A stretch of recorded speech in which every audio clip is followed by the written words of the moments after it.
இந்த பட்டிமன்றத்துக்காரர்களை உங்களுக்கு முன்னால் சதுராட விட்டு அவர்கள் உங்களுக்கு கிளுகிழு பூட்டி அவர்கள் சில செய்திகளை உங்களுடைய நெஞ்சத்தில் பதித்து என்னுடைய தீர்ப்பின் போக்கையும் மாற்றுகிற அளவுக்கு அவர்கள் வாதாட இருக்கிறார்கள்.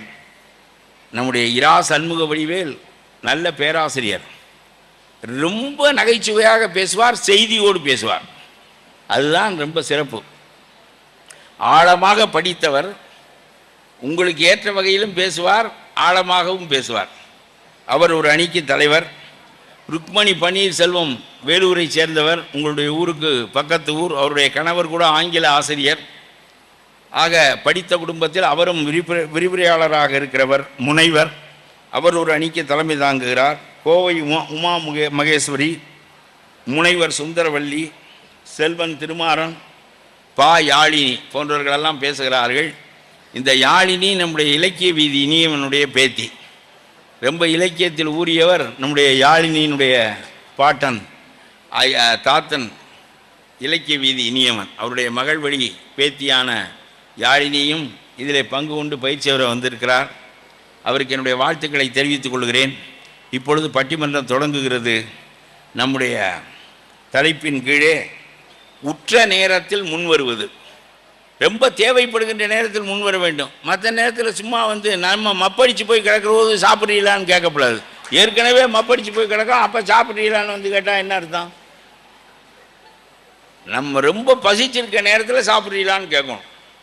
அதுபோல் உற்ற நேரம், நம்ம ரொம்ப தேவைப்படுகின்ற நேரத்தில் யார் உதவுவதற்கு மிகுதியாக முன்வருகிறார்கள்? உறவினர்களா, நண்பர்களா? உறவா, நட்பா என்ற அடிப்படையில் இந்த பட்டிமன்றம் நடக்க இருக்கிறது. இதனுடைய முதல் அணியைச் சேர்ந்த நம்முடைய புலவர் இரா சண்முக வடிவேல் அவர்கள் உறவுதான் உற்ற நேரத்தில் உதவுவது என்கின்ற அணியின் தலைமையை ஏற்று 15 நிமிடம் பேசுவார்கள். மதிப்பிற்கும் மரியாதைக்கும் உரிய பட்டிமன்றத்தினுடைய நடுவர் பெருந்தகை அவர்களே,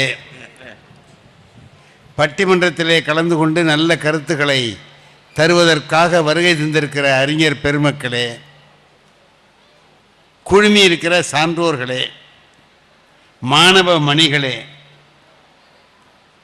இந்த இனிமையான முத்தமிழ் பேரவை நிகழ்ச்சிகளை சென்ற ஆண்டில் இருந்து தொடங்கி அருமையாக நடத்தி கொண்டு வருகின்ற இந்த பள்ளியினுடைய உரிமையாளர் ஐயா சந்திரசேகரன் அவர்களே, அவர்களுக்கு துணை நிற்கிற பெருமக்களே, வாணியம்பாடியில் இருந்து இங்கு வந்து இந்த விழாவை சிறப்பாக நடத்துவதற்கு உதவி செய்து கொண்டிருக்கக்கூடிய ஐயா பிரகாசம் அவர்களே, எல்லோரையும் வணங்கி மகிழ்கிறேன். ஒரு நல்ல தலைப்பு. உற்ற நேரத்தில் நமக்கு உதவக்கூடியவர்கள் யார்? சொந்தக்காரவங்களா, நண்பர்களா, உறவா, நட்பா? உறவினர் என்பது யாரு? கணவன் மனைவி, அப்பா அம்மா, அண்ணன் தம்பி, இவங்கெல்லாம் உறவினர்கள். நண்பர்கள் பழகினவங்க, நீங்கள் சொன்ன மாதிரி அப்போ 10வது படிக்கிறப்போ உங்கள் கூட படித்தவங்க, படித்து பாஸ் ஆனவன், படித்து ஃபெயில் ஆனவன், எல்லாருமே சேர்ந்து நண்பர்கள். வெளியில் இருந்து நமக்கு உதவக்கூடியவர்கள் அல்லது உபத்திரவம் தரக்கூடியவர்கள் நண்பர்கள். நம்ம கூடவே இருக்கிறவங்க உறவினர்கள். பிறப்பினால் வருவது உறவு. இப்போ நமக்கு ஒரு உடம்பு சரியில்லை, எனக்கு நான் ஆஸ்பத்திரியில் போய் இருக்கணும். எனக்கு யார் கூட இருந்து துணை செய்வாங்க? என் அண்ணன் வருவார், என் தம்பி வருவாங்க, எங்கள் அம்மா வருவாங்க, எங்கள் அப்பா வருவாங்க, நண்பனும் வருவான். சில நேரங்களில் நண்பன் வந்து என்ன செய்வான்னு தெரியுமா உங்களுக்கு? எனக்கு இங்கே ஒரு ஆப்ரேஷன், ஹார்ட் ஆப்ரேஷன் சொல்கிறோம், இதய அறுவை சிகிச்சை நடந்துச்சு. 2 மாதம் வீட்டில் ஓய்வு எடுத்தேன். எங்கள் வீட்டிலேருந்து 4வது வீட்டில் ஒரு ஆள், என்னுடைய நண்பர் தினமும் காலையில் வரும்போது வாக்கிங் வருவார், என் கூட பேசிட்டு வருவார். இந்த 2 மாதம் நான் வீட்டில் ஓய்வு எடுத்த போது ஒரு நாள் கூட அவர் வந்து என்னை பார்க்கல, வரவே இல்லை. ஏன்டா இந்த ஆள் வரலேன்னு நினச்சி நான் ரொம்ப வருத்தப்பட்டேன். தினம் பார்க்குறவராச்சே, 2 மாதமாக நம்ம வீட்டில் இருக்கிறோம், வந்து பார்க்கலையே அப்படின்னு. ஆனால் நான் வெளியில் கிளம்புனோன்னு வந்தார், பின்னாலேயே வந்தார். கேட்டார், ஐயா உங்களுக்கு இந்த ஆப்ரேஷன், ஆமாம், இப்போ எப்படி இருக்குன்னு கேட்டார். நல்லா இருக்குன்னு. அதுக்கு அவர் சொன்னார், நம்பாதீங்க என்னார். நம்பாதீங்க என்னார். இல்லைங்க நல்லா இருக்கு. அப்படிதான் இருக்கும், மறுபடியும் வரும்னா. அப்படிதான் இருக்கும், மறுபடியும் வரும். இதே மாதிரி தான் பாருங்க, தஞ்சாவூரில் ஒருத்தருக்குன்னா என்னன்னு சௌரியமாக இருக்கிற மாதிரி தான் இருந்தது. இப்போ அவர் இல்லை. இப்போ என்ன சொல்கிறான் என்கிட்ட, என்ன பயமுறுத்துறானா? என் கூட இருந்தவன் சொந்தக்காரவங்கெல்லாம் என்ன காப்பாற்றி அழைச்சிட்டு போய் அறுவை சிகிச்சை பண்ணி கொண்டு வந்து வச்சிருக்காங்க. இவன் வந்து என்ன பண்ணுறான், நமக்கு தைரியம் இருக்கிறத போக்கடிக்கிறான். அவன் நண்பன் கடைசியில் சொன்னான், நீங்கள் உப்பு சேர்த்துக்காதீங்க, என்ன பண்ணான் சாப்பிடாதீங்க, தினம் வாக்கிங் போங்க வாங்கன்னெலாம் சொன்னான். நல்லா சொன்னான். நான் கேட்டேன், கரெக்டாக டாக்டர் சொன்ன மாதிரியே சொல்கிறீங்களே, உங்களுக்கும் இந்த மாதிரி ஆப்ரேஷன் ஆகிருக்கான்னு கேட்டேன். அதுக்கு அவன் சொன்னான், எனக்கு ஏன் ஆகுது, நான் என்ன ஊரான் சொத்தை கொள்ளையடித்தேன் நான் கேட்டான். பங்காளி துரோகம் பண்ணேனா, யாராவது கொடுத்த பணத்தை வாங்கிட்டு இல்லைன்னு சொன்னேன்னா, அப்போனா எனக்கு ஆப்ரேஷன் ஆகிருக்குன்னா என்ன அர்த்தம்? இதெல்லாம் நான் செஞ்சேன்னு அர்த்தம். இவன் தான் நண்பன். என்னை காப்பாற்றி உயிரோடு இருக்க முடியாது வச்சது உறவு தான். என்னுடைய உறவினர்கள் என்ன செய்வார்கள்? துன்பப்படும் போது உதவுவார்கள். நாம் நல்லா இருக்கிற போது எல்லாரும் கூட இருந்து நம்மோடு நம்முடைய மகிழ்ச்சியையும் துன்பத்தையும் பகிர்ந்து கொள்வார்கள். நண்பன் என்கிறவன் அப்படி இருக்க மாட்டான். நான் ஒன்று சொல்றேன், என் வாழ்க்கையில் நடந்ததை சொல்றேன். எனக்கு கல்யாணத்துக்கு முந்தி இந்த கோயிலுக்கு போகிறது, சாமி கும்பிடுறது, இந்த மாதிரி வேலையெல்லாம் இல்லை. போக மாட்டேன், சாமி கும்பிட்டதே இல்லை. நான் ஒரு பெரியாருக்கு அடுத்த நிலையில் நான் தான் இருந்தேன். கல்யாணம் ஆச்சு, 1 வாரம் ஆச்சுது. என் மனைவி என்கிட்ட கேட்டாங்க, உங்களுக்கு கடவுள் பக்தியே கிடையாதா? நான் கோயிலுக்கு போகிறேன், நீங்கள் வரமாட்டேங்கிறீங்க, வெளில நின்றுக்கிறீங்களேன்னாங்க. எனக்கு கடவுள் பக்தியே இல்லை, இல்லவே இல்லைன்னு. அதுக்கு அவங்க சொன்னாங்க, எனக்கு கடவுள் பக்தி இருக்குதே, நான் சாமி கும்பிடலாமான்னு கேட்டாங்க. நான் சொன்னேன், நீ வேணா கும்பிடு, நான் கும்பிட மாட்டேன், அந்த வேலை எனக்கு கிடையாதுன்னு. அப்போ நான் தினம் கோயிலுக்கு போகிற பழக்கம் உண்டு, நான் போகட்டுமா? நீ போ, நான் வரமாட்டேன், எல்லாம் சொல்லிட்டேன். 1 வாரம் கோயிலுக்கு போயிட்டு வந்து ஒரு நாள், இந்த பாருங்க நான் தினம் கோயிலுக்கு போகிறேன். இல்லை, ஆமாம் போகிறேன். இந்த சின்ன பையன் நின்றுக்கிட்டு கேலி பண்ணுறானுவோ, பண்ணுவானுவோன்னு தெரியும். சரி, அதுக்கு என்ன பண்ணுறது இப்போ? இல்லை, அதில் ஒருத்தன் வந்து இடிச்சிட்டு போனான். பொண்டாட்டியை ஒருத்தன் இடிச்சிட்டு போனான்னா நமக்கு கோபம் தானே வரும். ஆனால் எனக்கு வரல. ஏன்னா கல்யாணத்துக்கு முந்தி நம்ம பண்ணிக்கிட்டு இருந்த வேலையை இப்போ வேற எவனோ செய்கிறான்.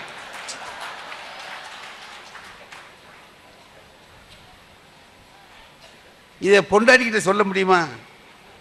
அதனால நான் என்ன பண்ணேன், எந்த பையன் அவன் இடிச்சான் அவனை சொல்லு, நான் 2ல் 1 பார்க்குறேன் பாரு அவனை, அப்படி இப்படின்னு சும்மா வச்சு சத்தம் போட்டேன். என் மனைவி அறிவாளி, இதுக்கு ஏங்க சத்தம் போடுறீங்க, நீங்கள் என் கூட வந்திருந்தா இதெல்லாம் நடக்குமான்னு கேட்டேன். நான் தான் கோயிலுக்கு, உங்களை கோயிலுக்கே கூப்பிடலங்க, அப்புறம் சும்மா கோயில் வாசல் வரைக்கும் வாங்க, நான் போய் உள்ளே போய் சாமி கும்பிட்டு வரேன், நீங்கள் வெளியே நில்லுங்க, வந்துடுவோம். இது தேவலாம் போல இருந்துச்சு. சரின்னு போனால் கோயில் வாசலில் என்னை நிறுத்திட்டு, போகும்போது செருப்பை கழட்டி என் பக்கத்தில் போட்டுட்டு போனேன். நான் கூப்பிட்டு கேட்டேன், இங்கே வா, என்ன செருப்பை போட்டுட்டு போகிற, உன் செருப்பை நான் பார்த்துக்கணுமான்னு. வேண்டாங்க, நீங்கள் பாட்டுக்கு இங்கே இருங்க, அது பாட்டுக்கு அங்கே இருக்கட்டும். நீங்கள் பாட்டுக்கு இங்கே இருங்க, அது பாட்டுக்கு அங்கே இருக்கட்டும்னு. அப்போ என்ன, எவனாவது எடுத்துகிட்டு போனால் நம்ம பார்த்துக்கிட்டு இருக்க முடியுமா? போயிட்டு வான்னு. அவள் என்ன சொல்கிறான்னு உங்களுக்கு புரியுதா? அது பாட்டுக்கு அங்கே இருக்கட்டும், நீ பாட்டுக்கு இங்கே இருன்னா என்ன அர்த்தம்னா, இதுவும் உள்ளே வராது, நீயும் வரமாட்ட. சரி, எனக்கு அவமானமாக தான் இருந்துச்சு, வேற வழி இல்லை, நீ போன்ட்டேன். போயிட்டேன். நான் போனோன்னே நான் இங்கே நின்றுட்டு இருக்கேன், வரட்டும் சீக்கிரம் வரட்டும் போகலான்ட்டு. ஒரு 2 பேர் வந்தான். வந்தவன் கேட்டான், செருப்புக்கெல்லாம் ஜோடிக்கு எவ்வளவு வாங்குறீங்கன்னு. நான் கேட்டேன், ஏ என்னை பார்த்தா செருப்பு பார்த்துக்கிற ஆள் மாதிரி தெரியுதா உனக்குன்னு? அதான் பார்த்துக்கிட்டு இருக்கியே, போயா அப்படின்னு திட்டினேன். போயிட்டான். போகும்போது இந்த 2 பேரும் பேசிக்கிட்டு போகிறான். பொம்பளை செருப்புன்னா பார்த்துக்குவார் போல இருக்குங்கிறான். எனக்கு அவமானமாக இருந்துச்சு, வந்துட்டேன். என்ன ஆச்சு தெரியுமா? திரும்பி வந்தவொடனே நீ இந்த மாதிரி போட்டு போயிட்ட, வர்றவங்கெல்லாம் ஜோடிக்கு எவ்வளவு என்ன கேட்குறானே, எனக்கு எவ்வளோ அவமானமாக. இதுக்கு வருத்தப்படாதீங்க, நாளைக்கு வாங்க நம்ம கோயிலுக்குள்ளேயே போயிடலாம். இந்த பார், நான் தான் உங்களை சாமி கும்பிட சொல்லலையே, அம்மா வாங்க. அப்புறம் அந்த செருப்பு பார்த்துக்கிற வேலையை விட அது தேவலாம் போல இருந்துச்சு. சரிதான்னு உள்ளே போனேன். அப்படி கொஞ்சம் கொஞ்சமாக சாமி கும்பிட்ற பழக்கத்தை உண்டாக்கி வச்சேன். அதுக்கு பிறகு தான் நான் எதுக்கு சொல்கிறேன் தெரியுதா? சாமி கும்பிட்டது பெரிய லாபம் இல்லை. சாமிக்கு என்ன, நான் கும்பிட்டாலும் ஒன்று தான், கும்பிடலைனாலும் ஒன்று தான், அதல்ல. அதுக்கு பிறகு தான் நான் தேவாரம் படிக்கிறேன், திருவாசகம் படிக்கிறேன். தமிழில் இந்த பக்தி இலக்கியங்கள் எல்லாம் படிக்காமலே இருந்தேன். இப்போ என் மனைவின்னு பக்கத்தில் இருந்து எனக்கு அவர் செய்த உதவிகள் எவ்வளவு. உற்ற இடத்தில் உதவி செய்வது என்று சொன்னால், எங்கள் அப்பா இருந்தார். எங்கள் அப்பா எனக்கு நல்ல பழக்கங்களை கற்றுக் கொடுத்தார். இந்த மாதிரி இருக்கணும்னு சொன்னார். வியாபாரத்தில் நேர்மை இருக்கணும்னு கற்றுக் கொடுத்தார். நாங்கள் ஜவுளி கடை வச்சுருந்தோம். நான் அந்த கடையில் இருப்பேன். வந்த வியாபாரத்தை பண்ணால் போகிறோம்னு நினச்சி நான் என்ன செய்வேன் தெரியுமா? வந்து பனியன் கேட்பான். 90 சென்டிமீட்டர் இருக்குது, 90 இருக்குதுங்களான்னு கேட்பான். போய் தேடி பார்த்தா 90 இருக்காது. இது 90 இல்லைன்னு சொல்லி அவன் வெளியே போனால் எங்கள் அப்பா எங்களை அடிப்பார். அது முதல்லையே இல்லைன்னு தெரிஞ்சு வாங்கிட்டு வந்து வைக்காமல் ஏன் இருந்தீங்கன்னு கேட்பார் இல்லையா? அப்போ 90 இருக்கான்னு கேட்டவன்கிட்ட 95 எடுத்து போடுவேன். அவன் பார்த்தபடி இது 95 இல்லைம்மா, 95ன்னு தாயா போட்டிருக்கோம், ஆனால் 90 தான். அது எப்படி, நீ தண்ணியில் போட்டால் சுருங்கிடுங்க அப்படின்னு சொல்லுவேன். சில சமயத்தில் அவன் கேட்கறது பெருசு கேட்பான், சின்னது இருக்கும். 95 கேட்பான், நம்மகிட்ட 90 தான் இருக்கும். என்ன பண்ணுறது, எடுத்து போட்டுருவேன் மறந்துட்டு. என்னங்க இது 90, இது வரியா 90ன்னு நினைக்காதையா, 95 தான் அப்படின்ட்டு கையை கொடுத்து இப்படி இழுத்தோம்னா நீளும்ல பனிய அப்படி காமிச்சு இந்த மாதிரி நீளையான்னு அப்படியான்ட்டு வாங்கி போட்டுக்கிட்டு கையை கீழே கொண்டாட முடியாமல் அப்படியே போவான். இதை பார்க்க எங்கள் அப்பா சொல்லுவார், ஒரு அருமையான செய்தி சொன்னார் எங்கள் அப்பா. இந்த வியாபாரம் பண்ணிட்டே, ஆனால் அவன் இனிமேல் உன் கடைக்கு வரமாட்டான். இந்த ஆள்கிட்ட போனால் சரியான பணியை கொடுக்க மாட்டான்னு நினைப்பான். நேர்மையாக செஞ்சின்னா இன்னைக்கு அந்த வியாபாரத்தை விட்டுட்டாலும் நாளைக்கு நம்ம கடைக்கு வருவான். தொடர்ந்து வரணும்னு சொன்னால் இதுதான் செய்யணும்னு சொல்லி கொடுப்பார். அந்த சொல்லி கொடுத்த பழக்கம் அதோட இல்லை, ஒவ்வொரு விஷயத்தையும் நாம் செய்கிற தொழிலில் ஒரு தர்மம் இருக்கணும்னு கற்றுக் கொடுத்தவர் எங்கள் அப்பா. காலையில் 5 மணிக்கு எழுப்பி விடுவார். ஜவுளி கடை வச்சிருக்கிறவர் எழுப்பி விடுவார். நான் வாத்தியார் வேலை பார்க்குறேன், அதுக்கு முந்தி கடையை திறந்து வச்சுக்கிட்டு அப்புறம் கடைக்கு போகணும், பள்ளிக்கூடத்துக்கு போகணும்னு சொல்லுவார். நான் ஒரு நாள் நல்ல தூக்கம், எழுப்பி விடுவார் 5 மணிக்கு. நான் சொன்னேன், ஏன்ப்பா இப்படி போட்டு எங்கள் உயிரை எடுக்கிறீங்க? 6 மணி 7 மணிக்கெல்லாம் போய் கடை திறந்தா ஜவுளி கடையில் எல்லாம் வரிசையில் நிற்கிறான் வாங்கிறதுக்கு, போட்டு உயிரை எடுக்கிறீங்களே என்ன? எங்கள் அப்பா அந்த பாயில் உட்காந்துட்டார். உட்காந்துட்டு சொன்னார், இல்லைடா, நீ 6 மணி 6:30 மணிக்கெல்லாம் போய் கடை திறந்தீங்கன்னா எல்லாரும் வரிசையில் வந்து நிற்பாங்கிறதுக்காக உன்னை நான் அனுப்பலடா. எதுக்கு அனுப்புகிறேன்னு தெரியுமா? 6 மணிக்கு நாகூர், நான் இருந்த ஊர் நாகூர், எங்கள் அப்பாலாம் இருந்தது நாகூர். தர்காவுக்கு வந்திருப்பான், விடிகாலில் எழுந்திருப்பான், குளிக்க போவான், துண்டு இருக்காது. யாராவது கடை திறந்திருந்தா ஒரு துண்டு வாங்கலாம்னு வருவான். நீ திறந்திருந்தீன்னா ஒரு துண்டு வாங்குவான். உனக்கு 2 ரூபா லாபம். சும்மா கொடுக்கல, 2 ரூபா உனக்கு லாபம். ஆனா அவனுக்கு அது உதவி. ஏன் தெரியுமா? அந்த நேரத்தில் வேற கடை இல்லை. 10 மணிக்கு நீ கடை தோந்தினா எல்லாரும் திறந்திருப்பான். அப்ப வெறும் வியாபாரம் தான். 6 மணிக்கு கொடுத்த பார், அது உதவி. ஒரு தொழில் செய்து சம்பாதிச்சா அது 4 பேருக்கு உதவியா இருக்கணும்டா. 4 பேருக்கு உதவி செய்து 1 ரூபா சம்பாதிச்சுன்னா அது நல்ல பணம். கெடுதல் செஞ்சு 1000 ரூபாய் சம்பாதிச்சாலும் அது பாவ பணம்னு சொல்ல.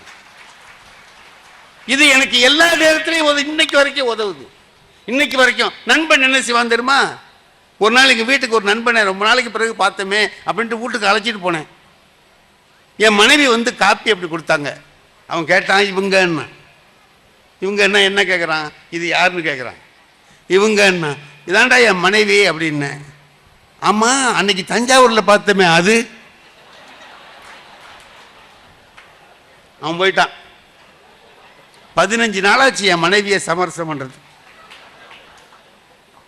சும்மா ஒரு வார்த்தையை போட்டு போறான் சார். அவன் தஞ்சாவூருக்கும் வரல, என்னை பார்க்கவும் இல்லை. அவனுக்கு என்ன, வந்த இடத்துல ஒரு காரியம் செஞ்சுட்டு போனாதான் அவனுக்கு நிம்மதி. நண்பன் விளையாட்டு மாதிரி அவன் செய்யறான். வீட்டுக்குள்ள எவ்வளவு கஷ்டம். ஒரு நாள் ஒரு நடந்த நிகழ்ச்சி சொல்றேன். என் மனைவி கொஞ்சம் மற்றவங்களுக்கு தெரியாதபடி சில விஷயங்கள்லாம் சொல்லுவா, நல்லா இருக்கும். மாச கடைசி என் கையில பணம் இல்லை. சிறந்த நண்பன் ஒருத்தன் வந்துட்டான். அவனுக்கு சாப்பாடு போடணும்னு நினைக்கிறேன். அப்படி ஒன்றும் இல்லை, வசதி இல்லை வீட்டில். நான் உள்ளே போய் இந்த மாதிரி வந்திருக்கானே இவனுக்கு போடணுமே அப்படின்னேன். அதை பற்றி ஏன் கவலைப்படுறீங்க, 1 2 ஆக்கி 2 1 ஆக்கி போட்டுருவோம். 1 2 ஆக்கி 2 1 ஆக்கி போட்டுருவோம்னு. இது அந்த பையன் காதில் வாங்கிட்டான். நண்பன் காதில் வாங்கிட்டான். என்னவோ நடக்க போகுதுன்னு நினச்சிக்கிட்டு இருக்கான். நான் அப்புறம் அவன்கிட்ட பேசினேன். எப்போ பேசுகிறேன்? மத்தியானம் 12 மணிக்கு ஆரம்பித்தேன். 1 மணி 2 மணி 3 மணி 4 மணி 5 மணி. அந்த காலத்தில் நம்ம அப்படி விளையாண்டமே இப்படி விளையாண்டமே அது இது நான் பாட்டுக்கு பேசி கொடுத்துக்கிட்டே இருக்கிறேன். அவனும் சோறு போடுவான்னு பார்த்துட்டு 6 6:30 மணிக்கு வந்து என் மனைவி, நீங்கள் எவ்வளவு நேரம் தான் பேசிக்கிட்டே இருப்பீங்க, சாப்பிட சொல்லணுங்கிற கூட உங்களுக்கு இல்லையா? சரி சரி வாங்க சாப்பிட்லான்னு. சரின்னு போனோம். இப்போ அவன் சொன்னான், இல்லை பொல்லாத வேண்டா நீயும் மனைவியும் சேர்ந்து ட்ராமா வாட போடுறீங்க அப்படின்னா. போய் உட்கார்ந்த உடனே சாப்பாட்டை பார்த்த உடனே சொன்னான், ஒன்று தெரிஞ்சுக்கிட்டேன், இன்னும் ஒன்று தான் தெரியணும்னு கேட்டான். என் மனைவி கொல்லையில் இருந்த கீரையை பறிச்சுட்டு வந்து அதையே சாம்பார் வச்சு அதையே கறியும் ஆக்கி வச்சுட்டா. 1 2 ஆக்கி விட்டா. ஒரு கீரையை வச்சு 2 கறி பண்ணியாச்சு. அவன் தெரிஞ்சுக்கிட்டான், ஓ இதான் 1 2 ஆக்குறதா. அப்புறம் கேட்டான், அது என்ன 2 1 ஆக்கணும்னு வீட்டுக்காரவங்க சொன்னாங்களே அது என்னடான்னு கேட்டான். ஒன்றும் இல்லை, மத்தியானம் ஒரு சாப்பாடு ராத்திரி ஒரு சாப்பாடு போடாமல் 2க்கும் சேர்த்து நடுப்பதியமாக போட்டோம்னா காலை மத்தியானம் சாப்பாடும் ஆச்சு ராத்திரி சாப்பாடும் ஆச்சு, 2 1 ஆக்கியாச்சு பார்த்தியா அப்படின்னு சொல்லி சொன்னான்னா. என் மனைவியும் நானுமா சேர்ந்து உறவு இருந்ததுனால எங்களுடைய வறுமையை வெளியில காட்டாமல் நாங்கள் அதே சமயத்தில் வந்தவனை உபசரிக்கிற அந்த கடமையையும் செய்யக்கூடிய நிலையை எல்லாம் உண்டாக்குகிறோம் என்றால் எதனால் முடிகிறது? சிறந்த உறவு இருப்பதால் முடிகிறது. நல்ல மனைவி வாழ்க்கை துணை நலம் என்று சொன்னார் திருவள்ளுவர். என்ன? தற்காத்து தற்கொண்டான் பேணி தகை சான்ற சொல் காத்து சோர்வு இல்லாதவள் பெண். இவ்வளவும் செய்து நம்மை காப்பாற்றுகிற மனைவி, அந்த மனைவியை காப்பாற்றுகிற கணவன், இப்படியெல்லாம் இருந்தால் குடும்பம் நல்லா இருக்கும். நான் வெளியில போய் நண்பர்களோடு என்னால் பழக முடியும். ஆனால் ஒரு நண்பனை அழைத்து கொண்டு வந்தால் அவன் நல்லவனாய் இருந்தால்தான் போச்சு, இல்லை என்றால் குடும்பத்தில் கலவரத்தை உண்டாக்குவான் என்பதை சொல்லி உறவுதான் உற்ற நேரத்தில் உதவும் என்பதை பதிய வைத்து விடைபெறுகிறேன். நன்றி, வணக்கம்.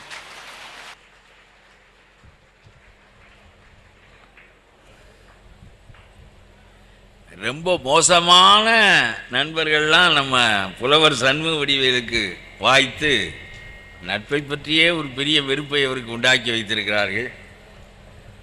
நம்முடைய ருக்மணி பன்னீர்செல்வம் அதற்கு என்ன விடை சொல்லுகிறார் என்று பார்ப்போம்.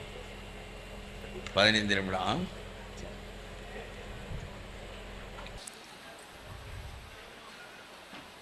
மல்லை கடலருகே மல்லை கடலருகே மணித்தமிழே அன்றொரு நாள் கல்லை சிலைவடிக்கும் சூழ்ச்சிதனை சொல்லித் தந்தாய், சொல்லில் சிலைவடிக்கும் சூழ்ச்சிதனை சொல்லித் தந்தால் உன் பிள்ளை நான் பேரறிஞராகிடுவேன் தாயே தமிழே வணக்கம். முத்தமிழ் மன்ற செயலாளர் பிரகாசம் அவர்களே, மிக திரளாக கூடியிருக்கின்ற சான்றோர் பெருமக்களே, தினமணியில் ஒரு கட்டுரை வருகின்றது என்று சொன்னால் அந்த கட்டுரை நம்முடைய சிந்தனையை தூண்டி நம்மை செயல்பட வைக்கக்கூடிய அளவிற்கு, ஒரு எழுச்சி கொள்ளக்கூடிய அளவிற்கு இலக்கிய செறிவும் வரலாற்று தகவல்களும் அடங்கிய ஒரு கட்டுரை வரும் என்று சொன்னால் அது நம்முடைய ஐயா பழ கருப்பையா அவர்களுடைய கட்டுரையை தவிர வேறொன்றும் இருக்காது. அப்படி பத்திரிகைகளிலே தன்னுடைய ஆழ்ந்த புலமையை, இலக்கிய புலமை மட்டுமல்லாது வரலாற்று தகவல்கள், அன்றாட நிகழ்வுகள், அரசியல் நிகழ்வுகள் என்று அத்தனையும் அலசி சீர்தூக்கி மக்களுக்கு சொல்ல வந்த செய்தியை மிகச் செறிவாக சொல்லக்கூடிய கட்டுரைகளை எழுதி இன்றைக்கு மக்கள் மனதிலே நீங்கா இடம் பெற்றிருக்கக்கூடிய நடுவர் பெருமகனார் பழ கருப்பையா அவர்களே, 2 அணிகளிலும் வாதிட வந்திருக்கின்ற அறிஞர் பெருமக்களே, திரளாக கூடியிருக்கின்ற மாணவ செல்வங்களே, உங்கள் அத்தனை பேருக்கும் என் பணிவின் வணக்கம். நடுவர் அவர்களே, மிக சிறப்பாக ஒரு கேள்வி இந்த மன்றத்திலே நீங்கள் வைத்தீர்கள். ஒன்றுக்கொன்று எதிரானவைகளை வைத்துத்தான் ஒரு பட்டிமன்றம் நடத்த முடியுமே தவிர, இங்கே உறவையும் நட்பையும் ஒரு தலைப்பாக கொடுத்து இதற்கு என்ன பட்டிமன்றம் வேண்டி கிடக்கிறது என்று நீங்கள் நகைச்சுவையாக குறிப்பிட்டீர்கள் என்று சொன்னால் அதை நாங்கள் அப்படி எடுத்துக்கொண்டோம் என்றாலும் கூட அதில் ஒரு கருத்து அடங்கி இருக்கின்றது. என்று சொன்னால் ஆழ்ந்த புலமை மிக்க பெருமக்களை அழைக்கின்ற பொழுது அவர்களுக்கு தரக்கூடிய தலைப்புகள் கூட ஒரு நல்ல ஆழ்ந்த சிந்திக்கக்கூடிய தலைப்பாக இருக்க வேண்டும் என்று கருதுவது இயல்பு.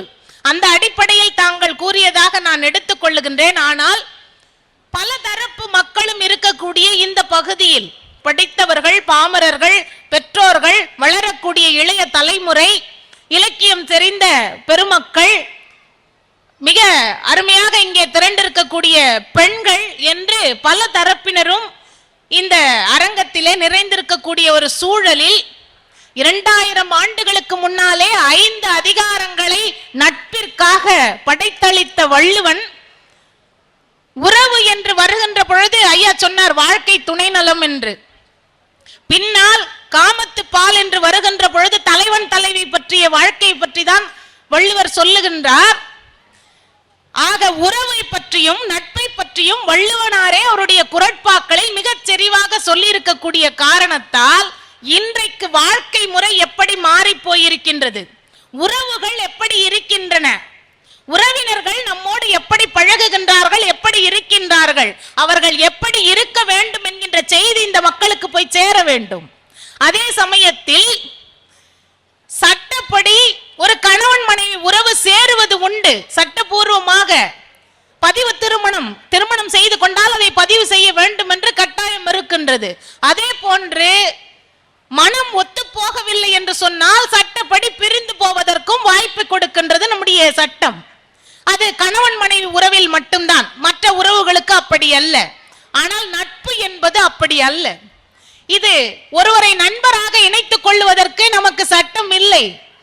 இந்த நட்பு சரியில்லை, வள்ளுவன் சொன்னது போல் இது கூடா நட்பாக இருக்கின்றது, தீ நட்பாக இருக்கின்றது என்று ஆராயாமல் கொண்ட நட்பு இது என்று நாம் தெரிந்து கொண்டால் அவரை விட்டு விலகி விடுவதற்கு சட்டம் தேவையில்லை நமக்கு. இத்தனை செய்திகள் நட்பில் அடங்கி இருக்கின்றது. ஐயா பேசினார், எதிரணி தலைவர். அவருடைய பேச்சை கேட்கின்ற பொழுது நான் அடுத்து என்ன பேசுவதென்றே மறந்து விடுகின்ற அளவிற்கு சிரிப்பால் நம்மை மூழ்கடித்து விடக்கூடியவர்.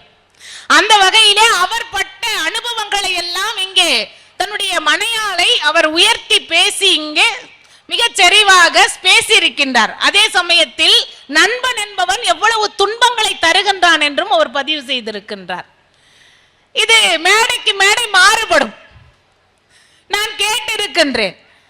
அதாவது நண்பன் உறவாக மாறக்கூடும், உறவு நண்பனாக மாறக்கூடும். அப்படி நம்மை நகைச்சுவையில் ஆழ்த்துவதுதான் அவர் நோக்கமாக இருக்கும். அந்த அளவில் ஐயா அவர்கள் பேசி சென்றிருக்கின்றார்கள். நீதிபதி அவர்களே, உறவுகள் இன்றைக்கு எப்படி மாறி போயிருக்கின்றன? நீங்கள் சொன்னீர்கள், நீங்கள் பயிலுகின்ற காலத்தில் நீங்கள் ஃபெயில் ஆகி போன பொழுது உங்கள் தாயார் உங்களை எப்படி உங்கள் தந்தையாரிடமிருந்து காப்பாற்றினார் என்று. அதே போன்று 5 முறை தேர்வு எழுத வேண்டிய 4 முறை தேர்வு எழுத வேண்டிய சூழல் வந்தபோது உங்கள் தந்தையார் போதும் படிப்பு, தொழிலை கவனித்துக் கொள் என்று நெறிப்படுத்தியதை நீங்கள் சுட்டிக்காட்டினீர்கள். இப்படி தாயும் தந்தையும் நம்மை வழி நடத்துகின்றார்கள். வாய்க்கின்ற மனைவி எப்படிப்பட்டவர் என்பதை நீங்களும் சொன்னீர்கள். என்னுடைய மனைவி சிறந்த அறிவாளி என்று இங்கே பதிவு செய்திருக்கின்றீர்கள். நம்ம எதிரணி தலைவர் ஐயா சண்முகடிவேல் ஐயாவும் பேசியிருக்கின்றார். நீங்கள் 2 பேருமே உங்கள் மனைவியை பற்றி மிக சிறப்பாக பதிவு செய்ததற்கு பெண்களின் சார்பாக நான் நன்றியை தெரிவித்துக் கொள்ளுகின்றேன். ஒன்று. ஆனால் இன்றைக்கு உறவு எப்படி இருக்கின்றது? அதுதான் கேள்வி. ஒரு திருமணம் நடைபெறுகின்றது என்று சொன்னால் அந்த திருமணத்தின் அழைப்பிதழில் பெயர் போடவில்லை என்கின்ற காரணத்திற்காக உறவையே அறுத்து கொள்ளக்கூடிய கூட்டம் தான் நம்முடைய உறவுக்காரர்கள் இல்லையா? என் பேர் ஏன் போடல, அப்படியே பேர் போட்டாலும் 8ஆவதா போட்டிருக்கான் பார். முதல்ல யார் பேரை போட்டுக்கிறான் பத்தியா? நம்முடைய எதிரி பேரை போட்டிருக்கான். இப்படி அழைப்பிதழில் பெயர் போடுவது தொடங்கி 2 பேரை இணைத்து ஒரு திருமணம் செய்வது என்பது எவ்வளவு கடினம். கல்யாணம் செய்து பார், வீட்டை கட்டிப்பார் என்று நம்முடைய பெரியவர்கள் சொல்லி வைத்திருக்கின்றார்கள். அப்படி ஒரு திருமணம் செய்வது என்பது எவ்வளவு கடினம். அப்படி இவ்வளவு கடினப்பட்டு இவ்வளவு பொருள் செலவு செய்து செய்கின்றார்களே, நாம் போய் வாழ்த்து விட்டு வருவோம் என்கின்ற சிந்தனை இல்லாமல் அங்கே என்ன பிரச்சனை செய்யலாம், எனக்கு கொடுத்த புடவை நல்லா இல்லைன்னு பொண்ணு வந்து நிப்பா. அதாவது அக்காவோ தங்கையோ தன்னுடைய சகோதரனுக்கு திருமணம் நடக்கின்றது என்று சொன்னால், எனக்கு கரை வச்ச புடவை பாரு, சின்ன கரையா வச்சு எடுத்திருக்கீங்க. அதாவது எதெல்லாம் பிரச்சனை செய்யலாம் அப்படிங்கிற மாதிரி வந்து நிப்பாங்க. ரொம்ப அழகா ஔவை பாடி இருக்கா. நாம் உறவிலேயே மிகச் சிறந்த உறவாக தாயை பற்றி நாம் பேசுகின்றோம். தாயிற் சிறந்த கோயிலும் இல்லை, தந்தை சொல்மிக்க மந்திரம் இல்லை என்று நம்முடைய முன்னோர்கள் சொல்லி வைத்திருக்கின்றார்கள். 2 திங்களாய் அங்கமெல்லாம் நொந்து பெற்று பையல் என்ற போதே பரிந்தெடுத்து செய்ய கைப்புறத்தில் ஏந்தி கனகமுலை தந்தாளை இனி எப்பிறப்பில் காண்பேனோ என்று பட்டினத்தடிகள் பேசியிருக்கின்றார். இப்படி தாயின் பெருமையை பலவாறாக பேசியிருக்கின்றார்கள். ஆனால் ஔவை சொல்லுகின்றார், ஒருவன் வாழ்க்கையிலே கெட்டு நொந்து போய்விடுகின்றான் என்று சொன்னால் அவனிடம் பொருள் இல்லை என்றால் அவனுடைய நிலைமை எப்படி இருக்கின்றது இந்த சமூகத்தில்? அவனுடைய உறவினர்கள் அவனை எப்படி அங்கீகரிக்கின்றார்கள்? அவனுடைய நிலை உறவினர்களிடத்திலே அவனுடைய மதிப்பு எவ்வாறு இருக்கின்றது என்று பார்க்கின்ற பொழுது ஔவை சொல்லுகின்றாள், இல்லானை இல்லாலும் வேண்டால் ஈன்றெடுத்த தாய் வேண்டால் செல்லாத அவன் வாய் சொல்லுன்னு சொல்றான் இல்லையா? அப்ப ரொம்ப ஒரு மனிதனுக்கு, ஒரு ஆடவனுக்கு மிக முக்கியமான அவனுடைய தாயும் மனைவியும். இந்த ஔவை சும்மா சொல்லிருவாளா? எவ்வளவு பாடல்களை எழுதி இருக்கின்ற ஔவை, அவள் வாழ்ந்த சமூகத்திலேயே, அவள் வாழ்ந்த காலத்திலேயே அதுதான் நிலை என்று சொன்னால் இன்றைய காலகட்டத்தில் யோசித்து பாருங்கள் எப்படி இருக்கும் என்று. இது ஆடவனுக்கு. பெண்ணுக்கு பேசினால் வாயாடி, பேசாவிட்டால் ஊமை கோட்டான். நீங்க பாருங்க, நிறைய பெண்பார் சொற்கள், பெண்பார் சொல் நம்மிடத்திலே இருக்கின்றது. ஆனால் அதற்கு இணையான ஆண்பால் சொற்கள் கிடையாது. பேசினால் வாயாடி, வாயாடன்னு ஒரு சொல்லு கிடையாது. பேசாவிட்டால் ஊமை கோட்டம். ஆடவனை அப்படி சொல்றது இல்ல. ஒரு நண்பனை நேசித்து, நண்பன்ல ஒரு ஆடவனை நேசித்து அவனோடு அவள் விருப்பப்பட்டு திருமணத்திற்கு சென்று விடுகின்றாள் என்று சொன்னால் அந்த பெண்ணுக்கு மட்டும்தான் ஓடுகாலி. இதெல்லாம் உறவினர்கள் தருகின்ற பட்டம். உறவுக்காக நான் இதை சொல்லுகின்றேன். உறவு நம்மை எப்படி அங்கீகரிக்கின்றது என்று. குழந்தை பிறக்கவில்லை என்று சொன்னால் அது ஆண் கூட காரணமாக இருக்கலாம் மருத்துவ ரீதியாக. ஆனால் பெண்ணுக்கு தான் மலடி என்று பட்டம். 2 பெண் குழந்தைகளை பெற்றுவிட்டால் கொள்ளி போட ஆண் பிள்ளை வாரிசு இல்லாம பொண்ணா பெத்து போட்டு வச்சிருக்கா பார், வந்து வாச்சிக்கிறா பார் எங்க வீட்டுக்குன்னு மாமியாருடைய கொடுமை, நாத்தனாருடைய கொடுமை இல்லையா? இப்படி ஒரு பெண் படுகின்ற துன்பம் இவர்களுக்கெல்லாம் மேலாக கணவன் சொல்லுகின்றான். நீ ஒரு நகைச்சுவைக்காக இதை சொல்றேன். ஒருத்தர் நல்லா குடிச்சிட்டு வீட்டுக்குள்ள வரார். வந்துட்டு தள்ளாடிக்கிட்டு ஒரு உருவத்தை பார்த்துட்டு சொல்றார், இங்க வாடி, இவன் தான் உன்னுடைய காதல் நான் சொல்லி மனைவியை வந்து அதட்டி போட்டு கேட்கிறார். பார்த்தா பிச்சைக்கார மாதிரியே இருக்கானேன். உடனே அந்த அம்மா சொல்றாங்க, குடிச்சிட்டு கண்ணாடி முன்னாடி வந்து நிக்காதன்னு எத்தனை முறை சொல்றேன். அந்த மாதிரி என்ன வார்த்தை மனைவியை பேச வேண்டும், எதை பேசக்கூடாது என்று கூட தெரியாமல் எதை பேச வேண்டாலும். இந்த நாட்டில் நீங்க தெருவுல போய் பாருங்க, ஒருத்தருக்கு ஒருத்தர் சண்டை வந்தா முதல்ல அவன் தாயை தான் திட்டுறான். அது உறவுக்காரன் தான் அதிகமாக அந்த மாதிரி பேசுபவனாக இருக்கின்றான். இப்படி உறவுகள் எல்லாம் கொச்சைப்பட்டு போய் உறவினுடைய பெருமை அறியாமல் இருக்கின்ற சூழலில் மனதிற்கு மயிலிறகால் மருந்திடுவது போல் இருப்பது நட்பு மட்டும்தான், இல்லையா? அதாவது நட்பை பத்தி அதுக்காக தான் நான் சொன்னேன், கூடா நட்பு தீ நட்பு என்று கூட வள்ளுவர் சொல்லி வைத்திருக்கின்றார். ஏன் சொல்றார்னா, ஒரு மனிதனை நண்பனாக தேர்ந்தெடுத்துக் கொள்வதற்கு முன்னால் ஆய்ந்து பார்த்து நண்பனாக தேர்ந்தெடுன்னு சொல்றார், இல்லையா? அப்படி நட்பு கொண்ட பிறகு எக்காரணம் கொண்டும் அவனோடு நட்பை விலக்கி விடாத, விலகவும் மாட்டான். நீங்க பாருங்க, நாம செத்தா எவ்வளவு சொத்து இருக்குன்னு பாப்பாங்க, இல்லையா? உறவுக்காரங்கெல்லாம் கொல்லி போட பிள்ளை இல்லைன்னா கூட பெரியப்பா சித்தப்பா பிள்ளைங்க இவனுக்கு கொல்லி போட்டா என்ன தேரும் எனக்கு, இதுதான் பார்ப்பாங்க. ஏதாவது இருக்கா, இதுதான். ஆனால் ஒருவன் இறந்து விட்டால் எந்த எதிர்பார்ப்பும் இல்லாமல் அவனுக்கு கண்ணீர் அஞ்சலி போஸ்டர் ஒட்டுபவன் கூட நண்பன் தான், மறந்துடாதீங்க, இல்லையா?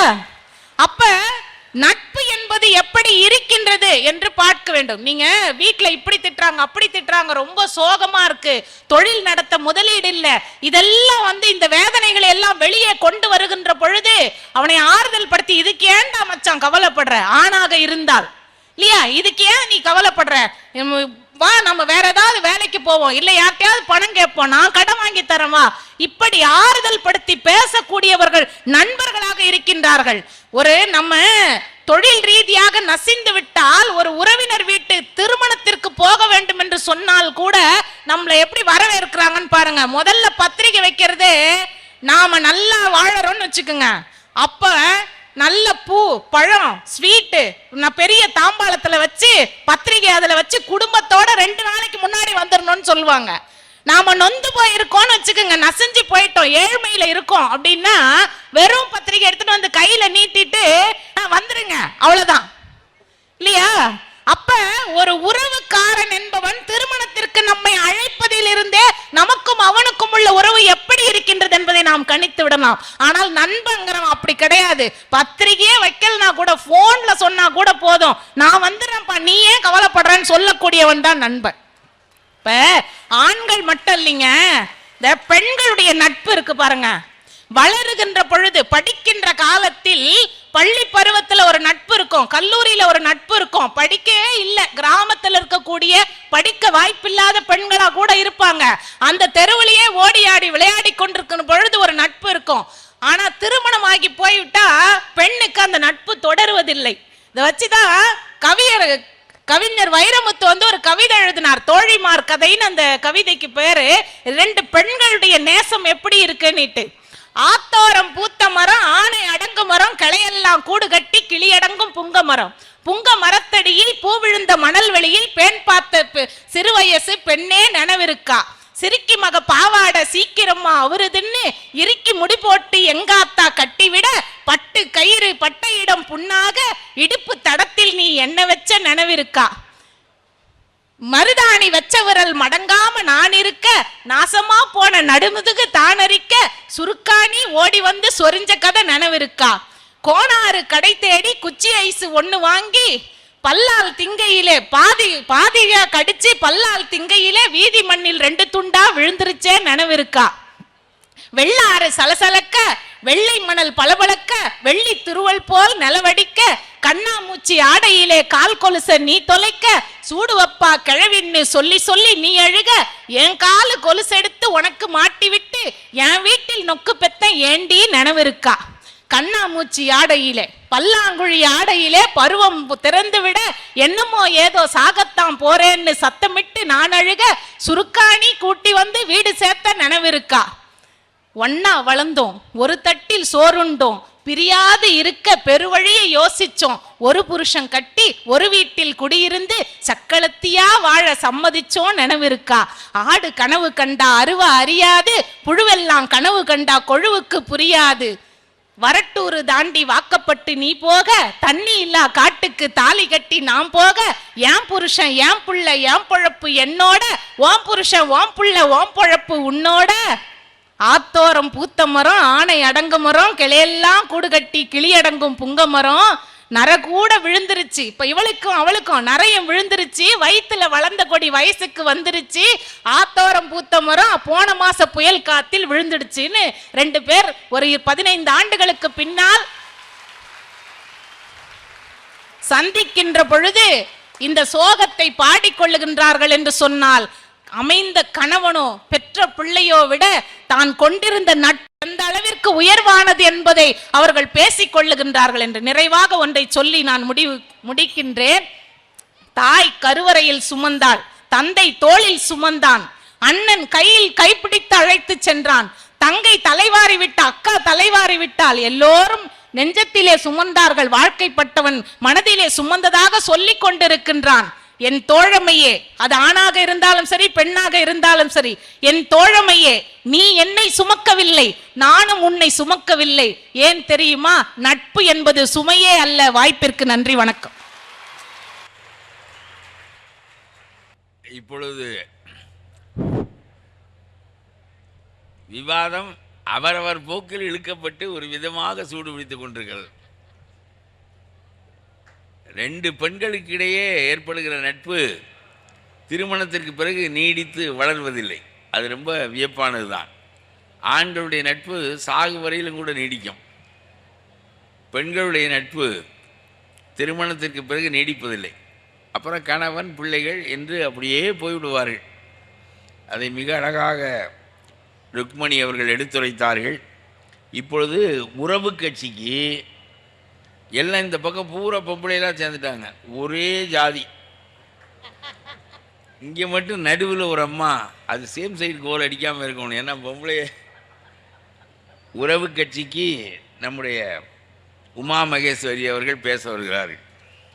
தமிழ்நாட்டில் சிறந்த கல்விக்கூடம், புகழ் சந்திரசேகரனார் அமைத்த கூடம், நல்ல மாணவர்களை உருவாக்கிய கூடம், மதிப்புமிக்க மனிதர்களாக அவர்களை மாற்றிய கூடம்.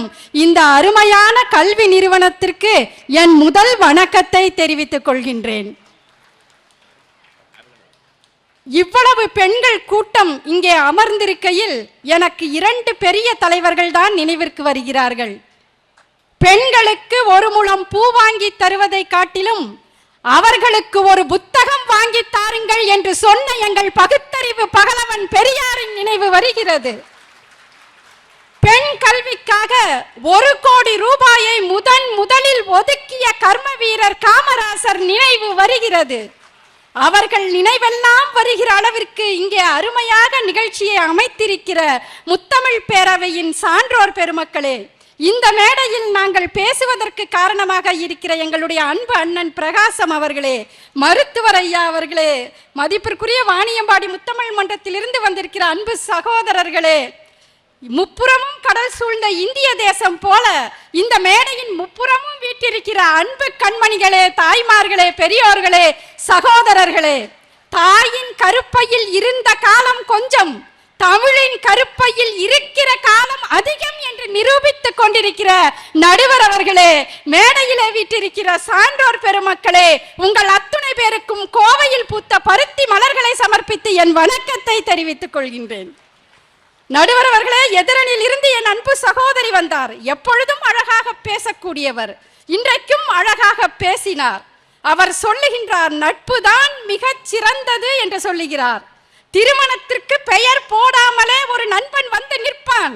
உண்மைதான், பெயர் போட வேண்டிய அவசியம் இல்லை. ஒரு நண்பன் இல்லை, 10 நண்பர்கள் வருவார்கள். எதற்கு? முதல் நாள் நடக்கிற பேச்சுலர் பார்ட்டியில் கலந்து கொள்வதற்கு. மொட்டை மாடியை கெட்ட மாடியாக மாற்றிய கும்பல் நண்பர் கும்பல். நிறைய பேருக்கு திருமணமே நின்று இந்த நண்பர்கள் பண்ற சேட்டையை பார்த்து மாப்பிள்ளையும் இப்படிதான் இருப்பாரு போல இருக்குன்னு பொண்ணு கொடுக்காம நிறுத்தி இருக்காங்க. அதனால நட்பு அவ்வளவு சிறப்பானதல்ல. ஆனா உறவை நினைச்சு பார்க்கிறேன் நானு, எப்பேற்பட்ட உறவு! தாயும் தந்தையும் அண்ணனும் தங்கையும் பாட்டியும் தாத்தாவும் இருக்கிற உறவு இருக்குல்ல, எப்பேற்பட்ட உறவு பாது! எவ்வளவு அருமையான உறவு! தங்கள் முகம் தெரிந்தால் இந்த மாணவர்கள் கையசைத்து மகிழ்ச்சியை தெரிவிக்கிறார்கள். எங்கள் முகத்தை எங்கள் தாய் தன் மனதில் வைத்திருக்கிறாளே, அவளை பார்த்தால் எத்தனை மகிழ்ச்சி வருகிறது! எப்படி வளர்த்துற அம்மா! மண்மேல் நடக்க வச்சா மண்ணு வந்து ஒட்டுமின்னு, தெருவில நடக்க வச்சா புழுதி வந்து படியுமின்னு, தரமேல நடக்க வச்சா தாழாது உடம்புன்னு, தம் மடி மேல நடக்க வைப்பா தன் கை மேல நடக்க வைப்பா, தொட்டிலே தூங்க வச்சா தூக்கம் கலையுமின்னு, தன் தோளில தொட்டில் கட்டி நெஞ்சில தூங்க வைப்பாளே தாய். அந்த உறவிற்கு ஈடாக நீங்கள் எந்த உறவை சொல்ல முடியும்? எந்த உறவை சொல்ல முடியும்? நீங்க நினைச்சு பாருங்க. நண்பர்கள் இருக்காங்க, நான் பாராட்டுறேன்.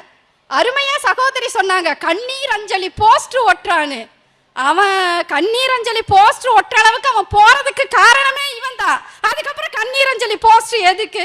ஆனா நீங்க ஒரு கஷ்டத்துல இருக்கிற போது, இங்க இருக்கிற சின்ன பிள்ளைகளுக்கு சொல்றேன், நீங்க கோயிலுக்கு போக வேண்டாம், பெரியவங்களை பார்க்க வேண்டாம், வீட்டில் இருக்க உங்க அம்மா மடியில தலை சாச்சு படுத்தீங்களா, அவள் தருகிற அந்த வார்த்தைகள் சுகம் உங்கள் அத்தனை கவலைகளையும் போக்கிவிடும். தாயின் மடியில் தலை வைத்திருந்தால் துயரம் தெரிவதில்லை. நம்முடைய மாண்புமிகு அப்துல் கலாம் சொல்லுகிறார், எனக்கு கஷ்டம் நேருகிற போதெல்லாம் என் அம்மாவின் மடியில் தலை சாய்த்திருப்பேன், என் கண்களில் இருந்து கண்ணீர் பெருக்கெடுக்கும், என் தாய் என் தலையை வருடி கொடுப்பாள், அழகற்றவன் தான் நான், ஆனாலும் என் தாய் சொல்லுவாள், எவ்வளவு அழகானவன் நீ, நீ வென்று விடுவாய் வென்று விடுவாய் என்று சொல்லுவாளே, அந்த மந்திர வார்த்தைகள் என்னை வாழ வைத்தது என்று சொல்லுகிறாரே, அதை உங்கள் நட்பு கொடுக்க முடியுமா? கொடுக்க முடியுமா? அம்மா மட்டுமாங்க, அப்பா எங்க? எப்பேற்பட்டவர்? ஆண் பிள்ளைகளுக்கு அப்பா கொஞ்சம் பிடிக்காது, வாழ்க்கையிலேயே ஒரே ஒரு வில்லன்னா எங்க அப்பா தாங்குவாரு சொல்லுவாங்க. ஆனா என் பெண் பிள்ளைகள் எப்படி கொண்டாடுவாங்க தெரியுமா அப்பாவை? ஆனந்த யாழை மீட்டுகிறாய், அடி நெஞ்சில் வண்ணம் கூட்டுகிறாய், அன்பெனும் குடையை நீட்டுகிறாய், அதில் 1000 மழை துளி பூட்டுகிறாய் என்று தகப்பன் பிள்ளைகளை கொண்டாடுகிறானே. உங்களுக்கு ஒரு கஷ்டம் வருகிற போது உங்களை தன் தோள் மீது தூக்கி வைக்கிறானே தகப்பன். அந்த உறவு இல்லை என்றால் இந்த உலகத்தில் என்னங்க வாழ்க்கை? என்ன வாழ்க்கை? சும்மா வந்து அடிச்சுட்டு போறாங்க தோழிமார் கதையெல்லாம். தோழிமார் கதை, தோழன்மார் கதையெல்லாம் அந்த பக்கம். ஆனா எங்களுடைய உறவுகளின் கதை இருக்குல்ல, இங்க பெரியவங்க இருக்கீங்க, உங்களுக்கு தெரியும். நண்பன் வந்து இன்னொரு நண்பன் நல்லவனா இருந்தா ஏத்துக்குவான், நல்லா இருந்தா ஏத்துக்குவான். மன வளர்ச்சி குன்றிய பிள்ளைகளை நிறைய பேர் நட்பா சேர்த்துக்க மாட்டாங்க. ஆனா ஒரு அம்மா எப்படி தெரியுமாங்க, என் பிள்ளை அழகனா இருந்தாலும் சரி, மூடனா இருந்தாலும் சரி, நடக்க முடியாதவனாக இருந்தாலும் சரி, அவனை தாங்கி சுமக்கிற அம்மாக்கள் இருக்கிறாங்களே. ஐயா எங்க ஊர்ல நடந்தது, நான் பேருந்துல போயிட்டு இருக்கேன், 15 வயது அந்த பிள்ளை, மூளை வளர்ச்சி இல்ல, வாயிலிருந்து எச்சில் ஒழுகுகிறது. அந்த அம்மா அவனை இடுப்புல வச்சிருக்காங்க. நான் போய் கேட்டேன், அம்மா 15 வயசு பிள்ளைமா, ஒரு 50 கிலோ வெயிட் இருக்கும், அவனை தூக்கி இடுப்புல வச்சிருக்கீங்களே, உங்களுக்கு கஷ்டமா இல்லையான்னு கேட்டேன். அந்த அம்மா என்ன தெரியுங்களா சொன்னாங்க, கண்ணு உன் குழந்தைய நீ எவ்வளவு ஆசைப்பட்டாலும் 5 வயசுக்கு மேல தூக்க முடியாது, ஆனா இந்த பிள்ளைக்கு 20 வயசானாலும் இவனை தூக்குற பாக்கியம் எனக்கு கிடைச்சிருக்குன்னு சொல்றா இல்லைங்க. அது உறவை தவிர வேறு யாருங்க தர முடியும்? யாரால அதை சொல்ல முடியும்? இன்னைக்கு வாழ்க்கையில எவ்வளவோ பாடங்கள் இருக்கிறது. சொன்னாங்க ஔவையார் சொன்னதெல்லாம். ஔவை என்ன சொல்லுகிறாள்? அன்னையும் பிதாவும் முன்னறி தெய்வம் என்று சொல்லுகிறாள். நாங்கள் உயிரெழுத்து பழகுகிறோம், எங்கள் உயிரெழுத்து நண்பனை சொல்லித் தரவில்லை, அம்மா என்று சொல்லித் தருகிறது. அங்கேதான் எங்கள் வாழ்க்கை ஆரம்பிக்கிறது என்று சொன்னால் உறவுகளின் பெருமை என்ன சும்மா போயிருமாங்க? சும்மா போயிருமா? நீங்க யோசிச்சு பாருங்க. வள்ளுவன் ரொம்ப அழகா சொல்லியிருந்தாரு, உடுக்கை இழந்தவன் கை போலே அங்கே இடுக்கன் களையுமாம் நட்புனாரு. வேஷ்டி அவருதுன்னா கை எப்படி போகுதோ அப்படி நட்பு காப்பாத்துமாமா. இன்னைக்கு நிறைய பேர் வேஷ்டி அவுந்து விழுகிறது கூட தெரியாம நண்பனோட உட்கார்ந்து டாஸ்மாக் கடையில வீழ்ந்து கிடக்கிறானே. வீழ்ந்து கிடப்பவனை ஓடி வந்து எடுத்து யாரும் பார்க்காம தன்னோட சேலை தலைப்பால மூடி வீட்டுக்கு கொண்டு போய் குளிக்க வச்சு, ஏயா இப்படி பண்ற, தெருவுல குடும்பமான போகுதேயா என்று கதறுகிற ஒரு மனைவி இல்லை என்றால் குடும்ப உறவுகள் சரியா இருக்க முடியுமாங்க? இருக்க முடியுமா? நான் கோபமா இருந்தேன்னு வைங்க, என்னோட கணவர் உடனே என்கிட்ட சொல்லுவாரு, உன்னை யாரடி பூமிக்கு வர சொன்னது, உன்னை யாரடி பூமிக்கு வர சொன்னது. உடனே இப்படி பார்ப்பேன், தேவலோகத்தில் உன்னை தேட மாட்டார்களாங்கிற. முடிஞ்சிருச்சு, என்னோட கோபம் முடிஞ்சிடும். அதே கணவருக்கு கோபம் வருதுன்னு வைங்க, அப்ப பார்த்து கரண்ட் போச்சுன்னு வைங்க, உடனே நான் சொல்லுவேன், அன்பே கொஞ்சம் சிரியுங்கள், உங்கள் சிரிப்பு வெளிச்சத்தில் தீப்பெட்டியை தேடி எடுத்துக் கொள்கிறேன். முடிஞ்சது. வாழ்க்கையில் வருகிற சண்டைகளை வசந்த வார்த்தைகளால் மாற்றிவிட முடியலைங்க. இங்க இருக்கீங்கப்பா, பிள்ளைகள்லாம் இருக்கீங்க, கூட பிறந்தவங்க இருப்பாங்க. உங்களுக்கு ஒரு அண்ணன் தங்கச்சி உறவு இருக்கு பாருங்க, அதுக்கு ஈடு இணையா எதையுமே சொல்ல முடியாது. இங்க இருக்கிற பெரியவங்க இருக்காங்க. நான் பார்த்த படங்கள்லயே நடுவரையாவுக்கு தெரியும், எங்க காலத்துல நாங்க பார்த்த படத்திலேயே இன்னைக்கு வரைக்கும் இப்ப போட்டா கூட உலக தொலைக்காட்சிகளில் முதல் முறையாக சொல்லி 550வது தடவை போட்டா கூட நாங்க அழுகிற ஒரு படம்னா பாசமலர் படம் தாங்க. பாசமலர் படம் தான். என்ன அழகா சொல்றா, கடலும் மலை வானம் மறைந்து முடிந்தாலும் மறக்க முடியாதடா, உறவை பிரிக்க முடியாதடா, நதியில் விளையாடி கொடியில் தலை சீவி நடந்த இளந்தென்றலை என்று தங்கையை பாராட்டுகிற அண்ணன், அண்ணனுக்காக தன் வாழ்க்கையை தத்துக் கொடுக்கிற தங்கைகள் இந்த கூட்டத்தில் கூட நிறைய பேர் இருக்கக்கூடும். தன் தங்கையின் திருமணம் நடக்க வேண்டும் என்பதற்காக தங்கள் இளமை கனவுகளை புதைத்து விட்டு தங்கையின் திருமணத்திற்காக பாடுபடுகிற அண்ணன்கள் இருக்கிறார்களே, அவர்களால் தான் இந்த உலகம் இயங்கிட்டு இருக்கு. ஐயா, நான் நினைச்சு பார்க்கிறேன், இப்போ ஒரு கஷ்டம் வருது அப்படின்னு சொன்னா அந்த கஷ்டத்தின் போது நான் போய் நிக்கிற இடம் எது? நிறைய பேர் கணவன்மார்கள் இப்ப வெளிநாட்டுல இருக்காங்க. வெளிநாட்டுல இருந்து வருஷத்துக்கு ஒரு தடவை தான் வருவாங்க, 2 வருஷத்துக்கு ஒரு தடவை வருவாங்க. பை நிறைய சூட்கேஸ் நிறைய பொருள்களை கொண்டு வருவாங்க. கொண்டு வந்தோன்னே இந்த நண்பர்கள் குடுகுடுன்னு ஓடி வந்துருவாங்க. இது கொண்டாடா, அது கொண்டா, இது கொண்டா, அது கொண்டான்னு எல்லாம் எடுத்துட்டு போயிடுவாங்க. வெறும் பைதான் இருக்கும். கணவன் சொல்லுவான், உனக்காக வாங்கிட்டு வந்த பொருள் கூட இல்லைங்குவான்.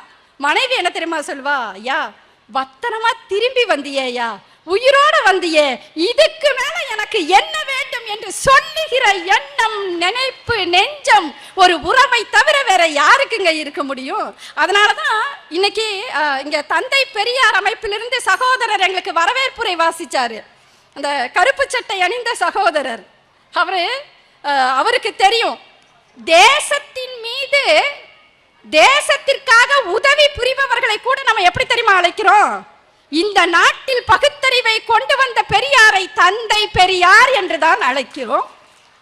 இந்த நாட்டில் சோசியலிச கருத்துக்களை கொண்டு வந்து இந்த நாட்டில் ஒரு புதிய மாற்றத்தை உண்டாக்கிய மிகப்பெரிய பணக்காரராக இருந்து எல்லாவற்றையும் தூக்கி எறிந்துவிட்டு சுதந்திரத்திற்காக போராட்டம் நடத்திய நேருஜி அவர்களை மாமா என்று அழைக்கிறோம்.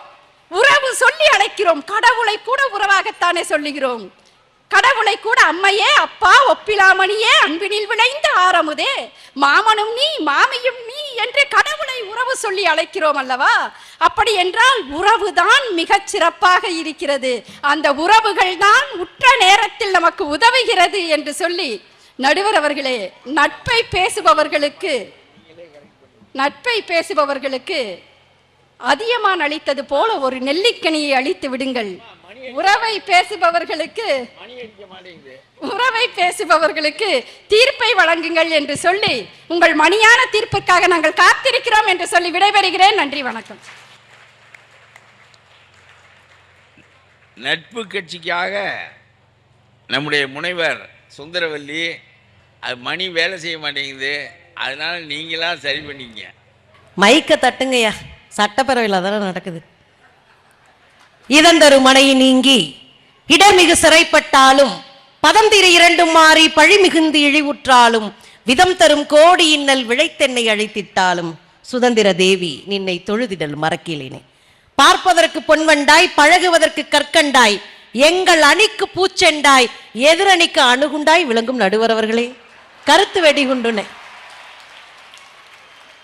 5 லட்சம் இருந்தா ஒரு தங்கத்தட்டு வாங்கிடலாம், 50,000 இருந்தார் ஒரு வெள்ளி தட்டு வாங்கி விடலாம், 50 ரூபாய்க்கு ஒரு சில்வர் தட்டு வாங்கி விடலாம். ஆனால் எத்தனை கோடி கொடுத்தாலும் கிடைக்காத கைதட்டு இந்த ஊற்றங்கரை பெருமக்களினுடைய கைதட்டு என்பதனால் உங்களுக்கு ஒரு வணக்கத்தை சொல்லிக்கிறேன். நடுவர் அவர்களே, எங்க அக்கா வீட்டுக்காரர் நிறைய பொய் சொல்லுவாரு. எதிரணியில வந்தாங்க பாருங்க, உமா அக்கா வீட்டுக்காரர் நிறைய பொய் சொல்லுவாரு, அதுவும் நம்போம். ஆனா என் வீட்டுக்காரெல்லாம் பிராங்கா இருப்பார். எங்க கல்யாணம் முடிச்சோடனே என் நம்பரை வாங்கி செல்போன்ல மை டார்லிங்னு பதிஞ்சிட்டு போன மனுஷன் 2 வருஷம் ஆச்சு மை லவ்னு பதிஞ்சிருந்தாரு, 5 வருஷம் ஆச்சு மை ஒய்ஃப்னு பதிஞ்சிருந்தாரு. நேத்து கரண்ட் இல்லையேன்னு அவர் செல்போன்ல எனக்கு மிஸ்டு கால் கொடுக்குறேன், ராங் நம்பர்னு பதிஞ்சிருக்கார். ரொம்ப பிராங்கா இருக்கிறார். நடுவரவுல உங்களுக்கு தெரியாததெல்லாம் இல்ல, பொண்டாட்டிகளுக்கு பூரா புருஷங்களை காப்பாத்துறதே இப்ப வேலையா போச்சு.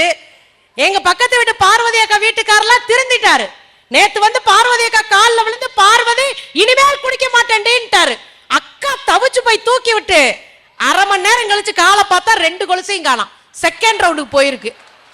இந்த லட்சணத்துல இவங்கெல்லாம் வந்து ஒட்டு வருவாங்களா? ஒண்ணு தெரிஞ்சுக்கோங்கக்கா, எதிரணியில இருக்கிற உமாக்காக்கு தெளிவா சொல்றேன், உறவெல்லாம் தானா வந்து சேரும். அது பிடிக்காலும் பிடிச்சாலும் வச்சுக்கணும். ஆனா நட்பு நானா பார்த்து பார்த்து சேர்க்கிறதுன்றதால அதை நான் கொண்டாடுவேன் நடுவர்களே. அதனாலதான் சொல்றான், உன் நண்பனை காட்டு, நீ யார் என்று சொல்லுகிறேன். என் நண்பனை வச்சுதான் என்ன மதிப்பீடு பண்றான்னா, எனக்கு யாரு சரியான ஆளுன்றது எனக்கு தெரியாது. பத்திரிகையில பேர் போடுறத போற போக்கில் அடிக்கிறீங்க. நடுவர் அவர்களே, பத்திரிகையில மாமே, மச்சான், தாத்தேன், பாட்டேன் அத்தனை பேரும் போட்டா கூட வந்து நிக்க மாட்டான். சொந்தக்காரே போடாமலே வந்து நிக்கிறவன் தான் நண்பன்னா. உங்களுக்கு கேலியா இருக்கு எங்க நட்பை பார்த்து. நான் ஒன்னே ஒண்ணு சொல்றேன், சொந்தக்காரங்களாம் ரொம்ப உற்றமா வந்து செய்வாங்களாம். ஒரு குடும்பம் நஷ்டப்பட்டு போச்சு, ஒருத்தர் தோத்து போனான்னு வச்சுக்கோங்களேன், சொந்தக்காரன் நின்று சொல்ல, பாத்தியா மாப்பிள அவங்க அப்பா அத்தா என்ன ஆட்டம் ஆடுனாங்க, இந்த பிள்ளைகளுக்கு வந்துருச்சா, நாசமா போய் தெருவில் நிக்கிறாங்க. கெட்டு போனதை கூட கொண்டாடுகிற உறவுகள் இருக்கு நடுவர் அவர்களே. ஆனா அரியர் மச்சும் வைக்கட்டும், மாப்பிள்ள கவலைப்படாதடா, அரியர் இல்லாத மனுஷன் அரை மனுஷன் மாப்பிள்ள, அடுத்த செமஸ்டர்ல பாஸ் பண்றோம் அப்படின்னு சொல்லி கொடுக்கறவே நண்பனா இருக்கா நடுவர் அவர்களே. நான் என்ன கேட்கிறேன், ரொம்ப எல்லாம் பேசலாம் வேண்டாம். எதிரணியில வந்து நிறைய சொல்லிட்டு போங்க, சாமி கும்பிடுற மனுஷனை எதிரணி தலைவரை எங்க அம்மா சாமி கும்பிடாத மனுஷனை சாமி கும்பிடுற மனுஷனா ஆக்குறாராம். அதுல இருந்து என்ன தெரியுது, கல்யாணம் முடிச்சா ஒரு பையனும் கொள்கையோட இருக்க முடியாதுன்னு தெரியுது. கல்யாணம் எல்லாத்தையும் மாத்தி கழிச்சு விட்டுரும். இல்ல எனக்கு ஒன்னே ஒண்ணு என்னன்னா, நட்புன்னு சொன்னா ஐயா நீங்க கும்பிடுற சாமி கூட நட்புன்னு சொன்னா இறங்கி வந்து சுந்தரருக்குடைய மனைவிக்கு எப்படி போய் லவ் லெட்டர் கொடுத்து 2 பேரையும் சேர்த்து வச்சாரோ அது போல சாமியா இறங்கி வர்ற இடம் நட்புன்றத முதல்ல நான் பதிவு செய்ய விரும்புறேன். அப்புறம் இன்னொன்னு கேட்டாங்க, நான் ஒரு கதை சொல்லவா, ராமனை காட்டுக்கு அனுப்புனது சொந்தக்கார கூட்டம், ராமனை காட்டுக்கு அனுப்புனது சொந்தம், நாட்டுக்கு அழைத்து வந்து முடிசூட்டியது குகனோ அனுமாரும் வீடனும் என்கிற நட்பு. பாரதத்துல அண்ணன் தம்பிகளுக்கு கூட 5 ஊரு தராத துரியோதனே தான் நண்பனுக்காக ஒரு நாட்டையா கொடுத்தானா, அதுதாங்க நட்பு. அதுல எங்க அக்கா வந்து சென்டிமெண்ட் தாய். இன்னைக்கு பூரா அம்மாமார்கள் சீரியல உட்காந்து சின்னாமணமாயி கிடக்குங்க. சோறே போறதுக்கு அங்க வக்கு கிடையாது அம்மாக்களுக்கு. அதான் ஒருத்தர் அழகா கவிதை எழுதுனா, ஒரு குழந்தை கேக்குதான் அம்மா கிட்ட, அம்மா எப்ப பார்த்தாலும் என்னைய ஆயா கிட்ட கொடுத்துட்டு போறையே, நீ உன் கிரெடிட் கார்டை ஆயாட்ட கொடுப்பியாமா அப்படின்னுச்சான். இல்லடா செல்லம், உன்னுடைய நகைய பெட்டியெல்லாம் எடுத்து ஆயாட்ட கொடுப்பியாமா, இல்லடா செல்லம் வீட்டு சாவிய ஆயாட்ட கொடுப்பியாமா, இல்லடா செல்லம் அப்புறம் ஏமா என்ன மட்டும் ஆயாட்ட கொடுக்கிற, இந்த பொருளை விட நான் கேவலமானவனாமான்னு குழந்தை கேக்குதுன்னா இதுதாங்க உங்க செலமை. அப்புறம் எங்க அக்கா சொன்னாங்களே, உடல் நல சரியில்லாத குழந்தைய அம்மா தூக்கிட்டாங்களாம். கொஞ்ச நாளைக்கு முன்னாடி நீங்க செய்தி பேப்பர் நியூஸ் பேப்பர்ல படிச்சிருப்பீங்க ஒரு செய்தி, சென்னையில அண்ணா நகர்ல ஒரு சின்ன குழந்தைக்கு புற்றுநோய், பள்ளிக்கூடத்துக்கு போக முடியல, தலையெல்லாம் மொட்டை அடிச்சு எல்லாரும் கேலி பண்ணுவாங்களேன்னு குழந்தை ஸ்கூலுக்கு போகலங்க. அப்பதான் கொஞ்ச நாளைக்கு 1 மாசம் ஆச்சு, வீட்டுல காலிங் பெல் அடிக்கிறாங்க. அந்த குழந்தை வீட்டுல திறந்து அந்த குழந்தை பாக்குது, வீட்டுக்கு முன்னாடி தன்னுடைய வகுப்பு தோழர்கள் 50 பேர் நிக்கிறாங்க, 50 பேர் மொட்டை அடிச்சிருந்தாங்க. அப்ப கேட்டாங்க ஏன்னு, நாங்க தான் பண்ணோம், மொட்டையா இருக்கனால என் தோழி வகுப்புக்கு வர முடியன்றக்காக நாங்களும் மொட்டை அடிச்சுக்கிட்டோம்னு சொல்ற அந்த குழந்தைகளோட நட்பு கூடயாங்க கொச்சப்படுத்திட்டு போவீங்க நீங்க? நான் கேட்கிறேன் நடுவர் அவர்களே, நட்புன்னு என்ன சாதாரண விஷயமாங்க? ஒரு சின்ன டிஃபன் பாக்ஸ்ல சாப்பாடு கொண்டு போவோம் கல்லூரியில, 4 பேர் சோறு இல்லாம வந்திருப்பான், அப்படி திறந்த ஆளுக்கு ஒரு பிடி சோறு எடுத்து சாப்பிடுவோம் நடுவர் அவர்களே, வயிறு நிறையாது மனசு நிறைஞ்சு போயிருக்கும். அதுதாங்க நட்பு. ஒரு கடலை முட்டாய வாங்கினா கூட காக்கா கடி கடிச்சு கொடுத்துட்டு டேய் சாப்பிடுறா அப்படின்னு எச்சி பண்டத்தை கூட பகிர்ந்துக்கிறதுக்கு ஒருத்தன் இருக்கானா, அவன் தாங்க நண்பன். அதான் வைரமுத்து சொன்னாரு, போடா எல்லாம் விட்டுத்தள்ளு, பழசையெல்லாம் சுட்டுத்தள்ளு, புதுசா இப்போ பிறந்த மண்ணை எண்ணிக்கொள்ளடா, பாசம் வைக்க நேசம் வைக்க தோழன் உண்டு வாழ வைக்க, அவனை தவிர உறவுக்கார யாரு இங்கில்ல, உள்ளபடி நானே உசுர கூடத்தானே, என் நண்பன் கேட்டா வாங்கிக்கன்னு சொல்லுவேன், நண்பன் போட்ட சோறு நனமும் தின்னேன் பாரு, நட்பை கூட கற்பை போல எண்ணுவேனா, நட்பை கூட கற்பாக எண்ணுகிற தேசம் நடுகிறவர்களே, நான் கேட்கிறேன் இங்க இருக்கிறாங்களா, காதலுக்கு காதலுக்கு கொடி பிடிக்கிற ஒரே உறவு எதுங்க? நண்பர்கள் தானங்க. ஒண்ணு தெரியுமா நடுவர்களே, வந்து ஃப்ரெண்டு கிட்ட சொல்லுவான், தோழா நண்பா எல்லாம் போச்சு, 10 நாள்ல பிள்ளை கல்யாணம் வைக்க போறாங்களா, வீட்டுல புடிச்சு வச்சுட்டாங்க மாப்பிள்ள அப்படின்வான். டேய் 10 நாள் இருக்குல்ல, ஸ்கெட்ச் போடுறோம் தூக்குறோம், ஸ்கெட்ச் போட்டு தூக்குவானுங்க, தூக்கி கல்யாணம் பண்ணி அனுப்பிட்டு போலீஸ் ஸ்டேஷன்ல டவுசரோட உட்கார்ந்து அடி வாங்குவான் பாரு ஆளு. அப்ப அங்க போனவன் கல்யாணம் பண்ணவன் கேப்பா, மாப்பிள்ள அப்புறம் ரொம்ப அடியாப்பிள்ளடா, சே வர்றா யாருக்காடா அடி வாங்கினேன், என் மாப்பிள்ள உனக்காகவும் என் தங்கச்சிக்காக அடி வாங்கினேன் பரவாயில்லடா அப்படின்னு சொல்லுவான் பாருங்க. சிரங்கள் கொடுக்கிறது இல்ல நட்பு, சிலுவைகளையும் சுமப்பது தாங்க நட்பு. அழகா சொன்னானே. நான் இன்னொன்னு கூட சொல்லுவேன் நடுவர்களே, கல்யாண வீட்டுல வாழை மரம், எங்க அக்கா சொல்றாங்க பேச்சுலர் பார்ட்டி, ஏன் அந்த பார்ட்டியை கல்யாணத்துக்கு முன்னாடி நடந்ததே இல்லையா? அது 1000 நடக்கும், அது அந்த பக்கம்.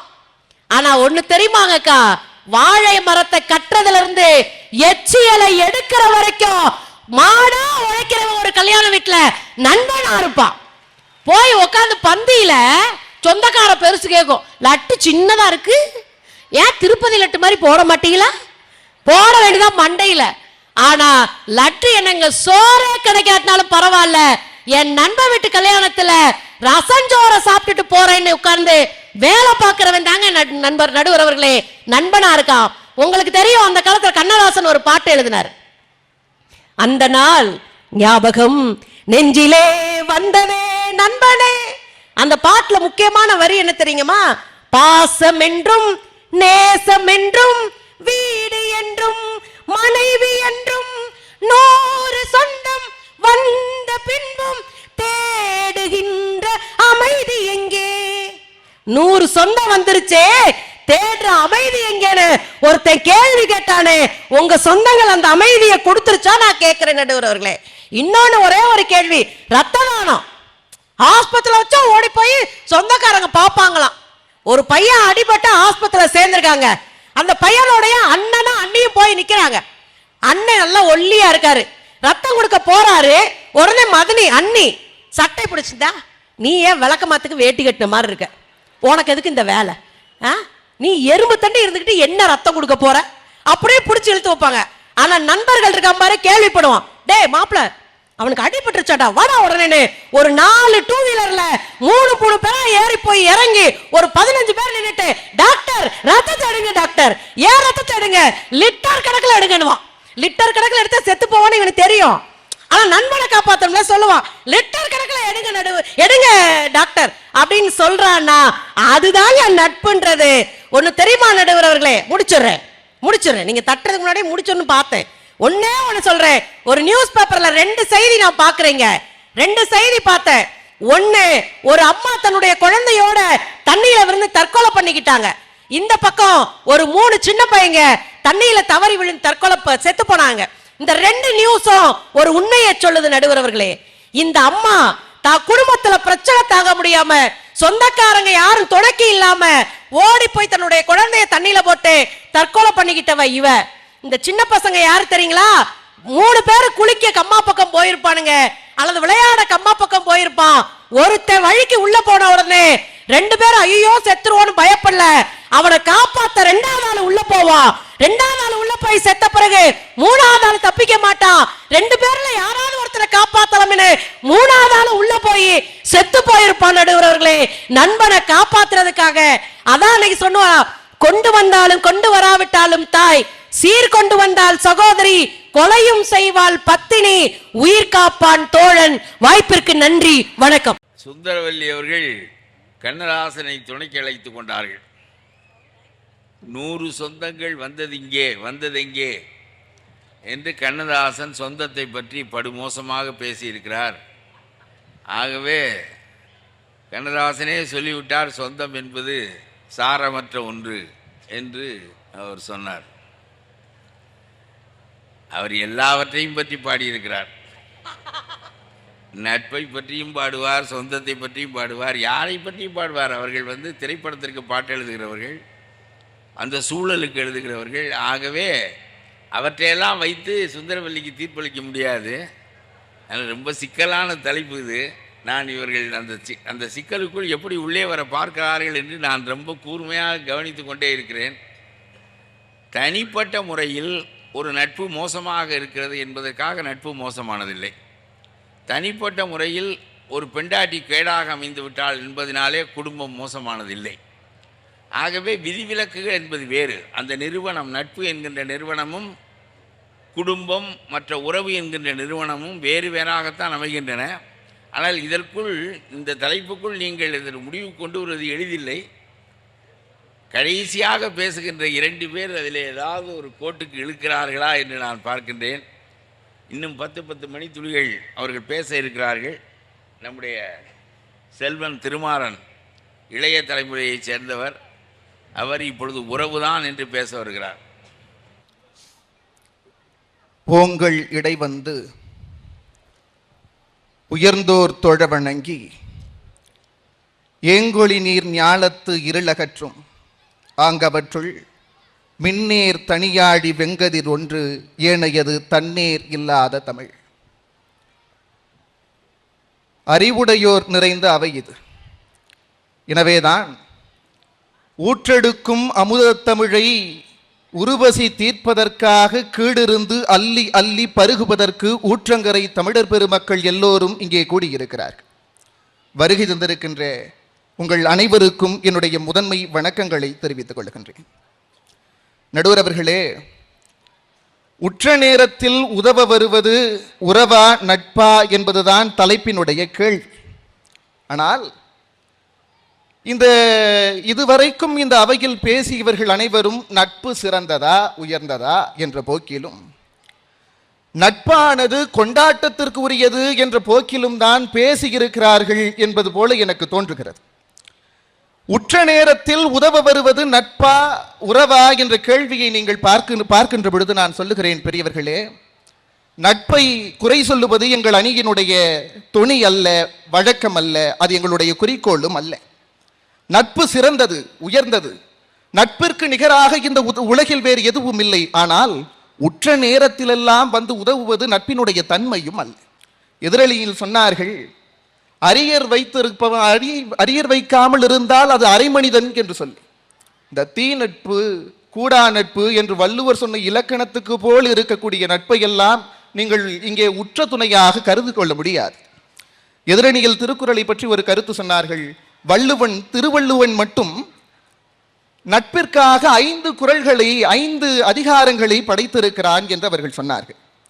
இந்த ஒரு இலக்கியம் பிறக்கிறது என்றால் அதற்கு ஒரு காரணம் இருக்கிறது. ஒவ்வொரு இலக்கியம் பிறப்பதற்கும் ஒரு கால சூழல் இருக்கிறது. எந்த காலத்தில் நீதியும் ஒழுக்கமும் இந்த மண்ணில் வீழ்ந்து போனதோ அன்றைக்கு அதை உயர்த்தி பிடிப்பதற்கு நீதி இலக்கியங்களான திருக்குறளும் நன்னூலும் இந்த மண்ணில் பிறக்கிறது. சமயங்கள் இந்த மண்ணிலே அற்று வீழ்ந்த பொழுது, பண்பாடு தேய்ந்த பொழுது அதை மீட்டெடுப்பதற்கு சமய இலக்கியங்கள் இந்த மண்ணில் எழுந்தது. அப்படி என்றால் இந்த மண்ணில் எப்பொழுதெல்லாம் ஒன்று குறைகிறதோ அதை நிறைவு செய்வதற்காக இலக்கியங்கள் பிறக்கிறது. இந்த மண்ணில் ஒழுக்கமெல்லாம் வீழ்ந்து கொண்டே இருந்த பொழுது திருக்குறள் எழுகிறது. அப்படி என்றால் நீங்கள் நினைத்து பாருங்கள், நட்பினுடைய ஒழுக்கம் எந்த அளவிற்கு தாழ்ந்து போயிருந்தால் திருவள்ளுவர் நட்பை ஒழுங்குபடுத்துவதற்காக மட்டும் நட்பு, தீ நட்பு, கூடா நட்பு, பழமை, நட்பு ஆராய்தல் என்ற 5 வகையான அதிகாரங்களை படைத்திருப்பான் என்பதை நாம் சிந்தித்து பார்க்க வேண்டும். பெரியவர்களே, இந்த தலைப்பை கேட்ட பிறகு எனக்கு என் ஊரில் நடந்த ஒரு நிகழ்வு வந்தது, நினைவிற்கு வந்தது. இது ஏதோ பட்டிமன்றத்திற்காக இட்டு கட்டி சொல்லக்கூடிய கதை அல்ல. ஊருக்குள் செல்ல பொழுதெல்லாம் ஒரு கிழவி திண்ணையில் அமர்ந்து கொண்டிருப்பார். அந்த பாட்டியை பார்த்து நான் கேட்ட பொழுது சொன்னார்கள், அந்த கிழவி யார் என்று நான் கேட்ட பொழுது சொன்னார்கள், அது திண்ணை கிழவி. திண்ணை கிழவி என்பது ஒரு பேரா, அவர்கள் யார் என்று நான் கேட்டேன். அப்பொழுது சொன்னார், அவள் ஒரு பைத்தியம், அவள் அருகே சென்று விடாதே, வா வீட்டிற்கு போகலாம் என்று அழைத்து சென்று விட்டார்கள். அந்த பாட்டி எல்லா நேரமும் வானத்தை பார்த்து ஏதோ ஒன்றை புலம்பிக் கொண்டே இருப்பார். என்னுடைய பாட்டி எங்கள் வீட்டில் விளைந்த மாங்கனிகளை எல்லாம் என்னுடைய கையில் எடுத்து கொடுத்து அந்த பாட்டியின் வீட்டில் சென்று கொடுத்து விட்டு வா என்று சொன்னார். நான் அந்த மாங்கனிகளை எல்லாம் எடுத்துக்கொண்டு அந்த பாட்டியின் வீட்டிற்கு சென்று பாட்டி பாட்டி என்று அழைத்தேன். அந்த பாட்டி என்னை உற்று பார்க்கவில்லை. அக்கா யாரேனும் இருக்கிறீர்களா என்று அழைத்தேன். அப்பொழுதும் யாரும் உள்ளிருந்து வரவில்லை. ஒரே ஒரு வேலைக்காரன் மட்டும் வந்து என் கையில் இருந்த மாங்கனிகளை எடுத்துக்கொண்டு சென்றான்.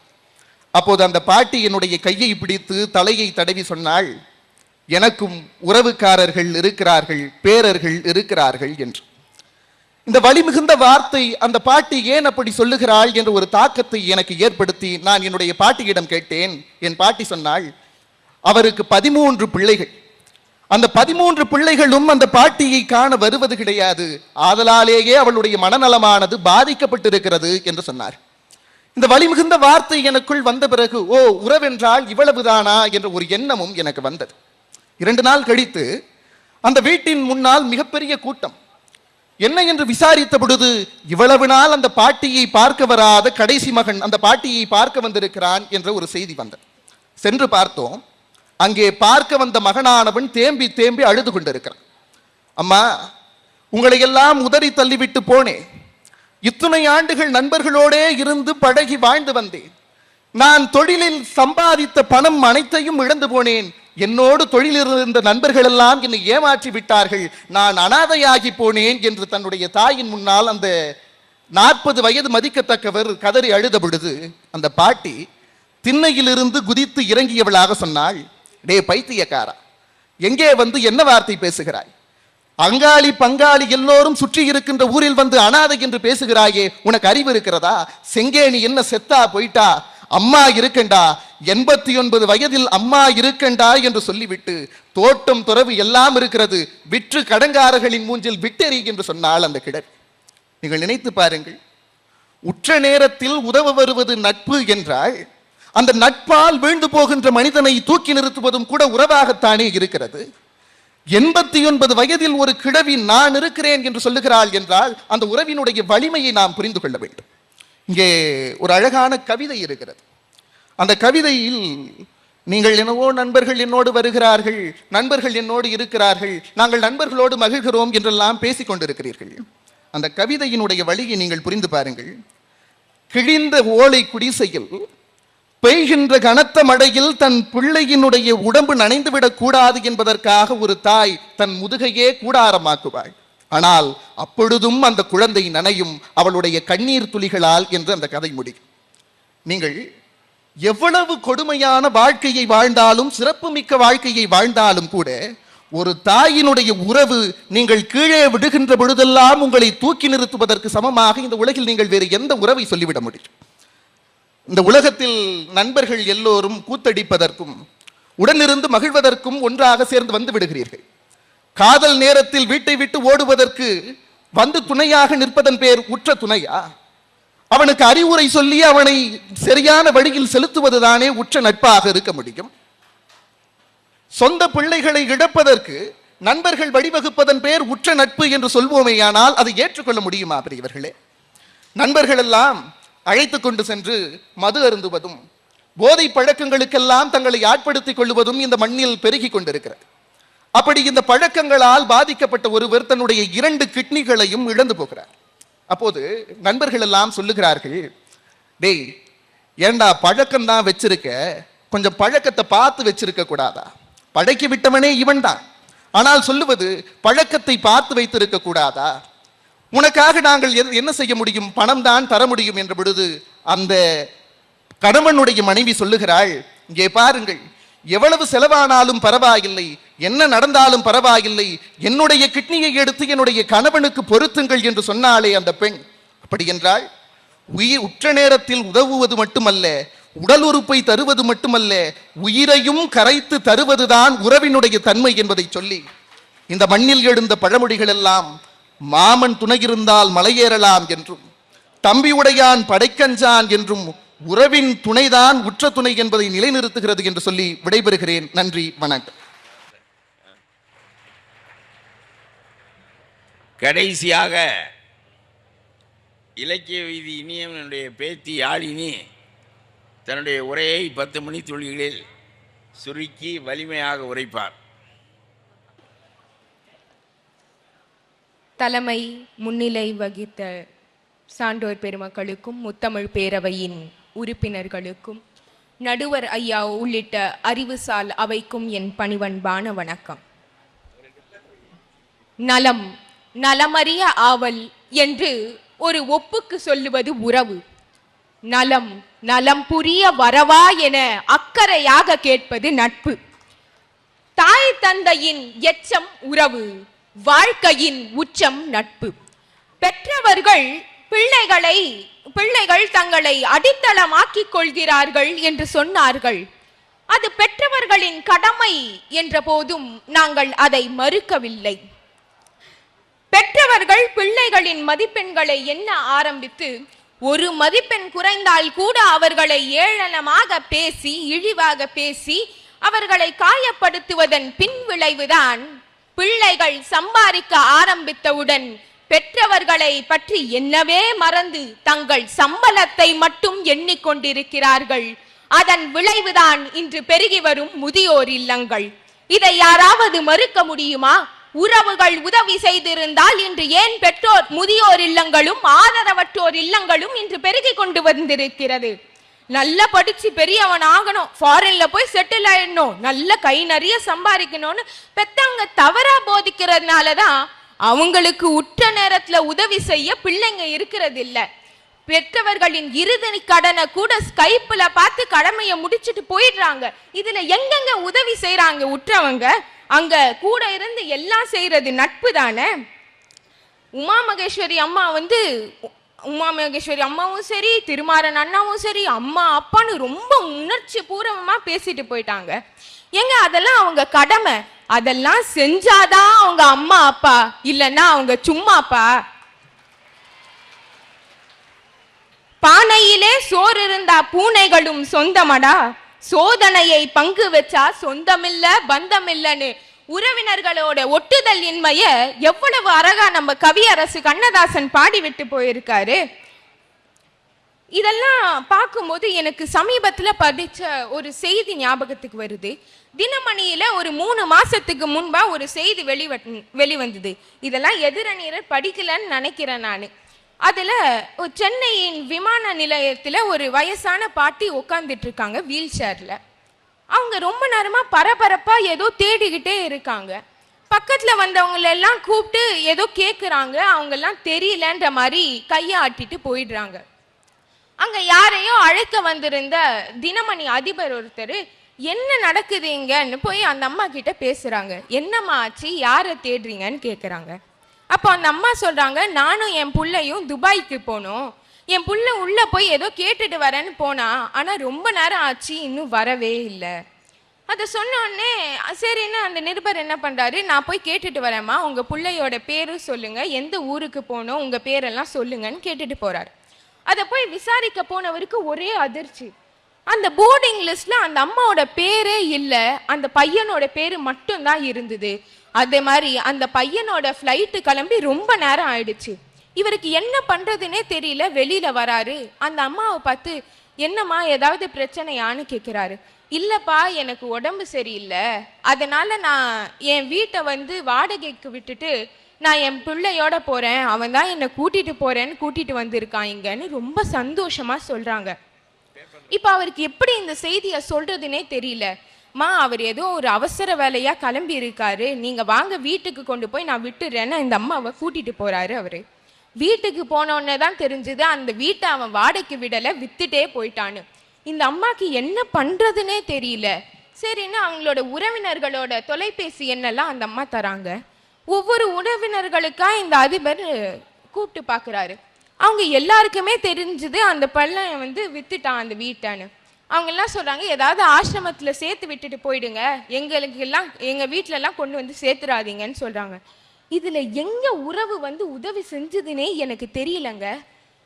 அப்போ அந்த வீட்டில் இதெல்லாம் பார்த்துக்கிட்டே இருந்த அந்த வீட்டை வாங்கினவர் வந்து சொல்கிறாரு, இவங்களை என் அம்மாவா நான் பார்த்துக்கிறேன்னு இன்னி வரைக்கும் நல்லபடியாக பார்த்துக்கிட்டு இருக்காருன்னா இங்கே நட்பு உதவி செஞ்சுதா, உறவு உதவி செஞ்சுதா?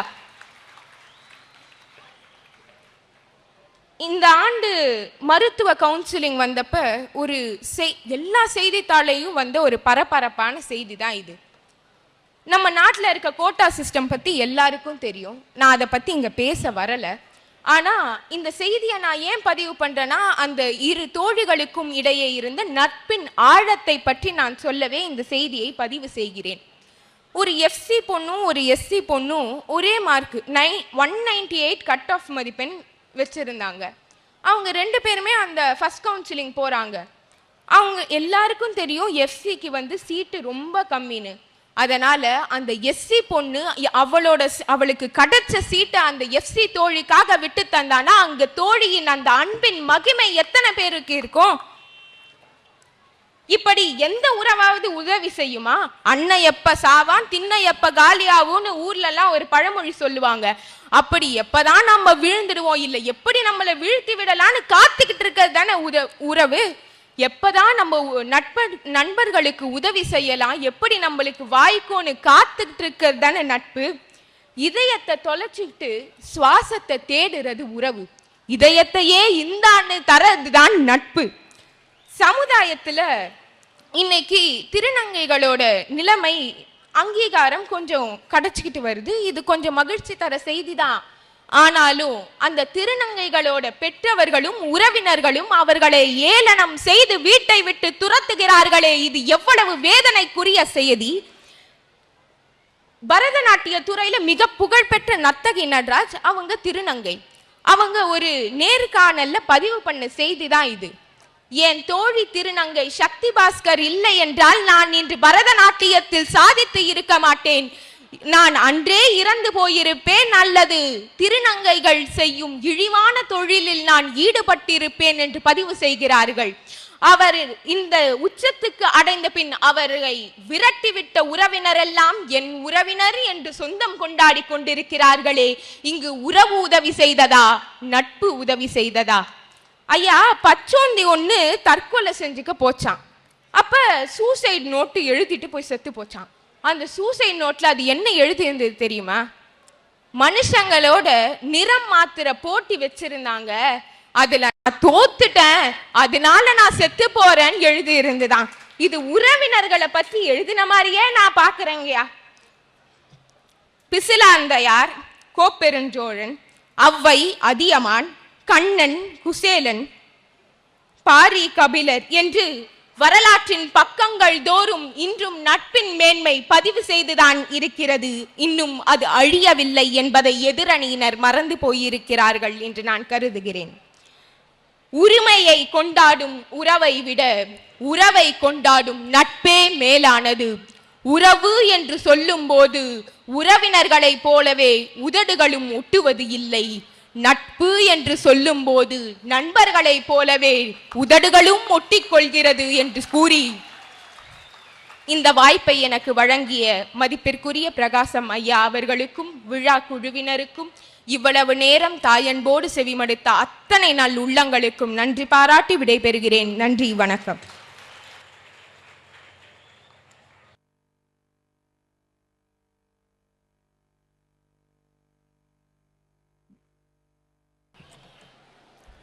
பெருமதிப்புக்குரிய சான்றோர் பெருமக்களே, நான் தொடக்க உரையில் சொன்னது போல எதிரெதிரான தலைப்பை கொண்டு இவர்கள் தர்க்கம் செய்வார்களேயானால் அதிலே ஒரு முடிவுக்கு அவர்கள் வருவது எளிது. ஒத்த நிலையில் உள்ள 2 தலைப்புகளை எடுத்துக்கொண்டு வாதம் செய்கின்ற போது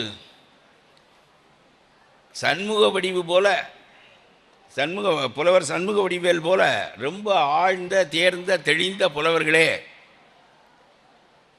அதில் தடுமாற வேண்டிய நிலை ஏற்படுகிறது என்று சொன்னால் அதற்கு காரணம் இந்த பட்டிமன்றங்களின் தன்மை.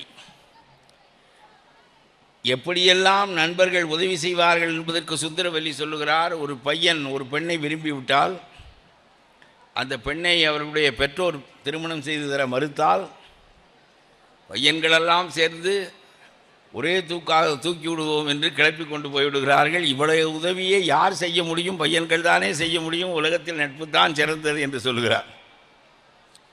இன்னும் சுந்தரவல்லிக்கு அப்படி ஒரு பெரிய வயது வந்த மகளும் இல்லையே, அவள் தூக்கப்படுகின்ற நிலையிலும் இல்லை என்று நான் கருதுகிறேன். ஒரு நட்பினுடைய மாபெரும் தன்மை இதுதானா? 10 பையன்கள், அவனுக்கு என்ன, நம்ம பையன் விரும்புவதை நாம் சபு முட்டாய் கேட்டான் கொடுத்தான், அது நட்பு அது. ஆனால் ஒரு பெண்ணை விரும்பினா ஆகவே அதை தூக்குவோம் என்று சொல்வதெல்லாம் நட்பினுடைய சிறந்த அடையாளங்கள் என்று இவர்கள் சொல்ல, உறவில்லாமல் தாயில்லாமல் என்ன உலகத்தில் என்று அவர்கள் சொல்ல, ஆக உறவு சிறந்ததா நட்பு சிறந்ததா, உற்ற நேரத்தில் உதவுவது எது என்பதை ஒரு முடிவுக்கு கொண்டு வருவது எளிதாக இல்லை.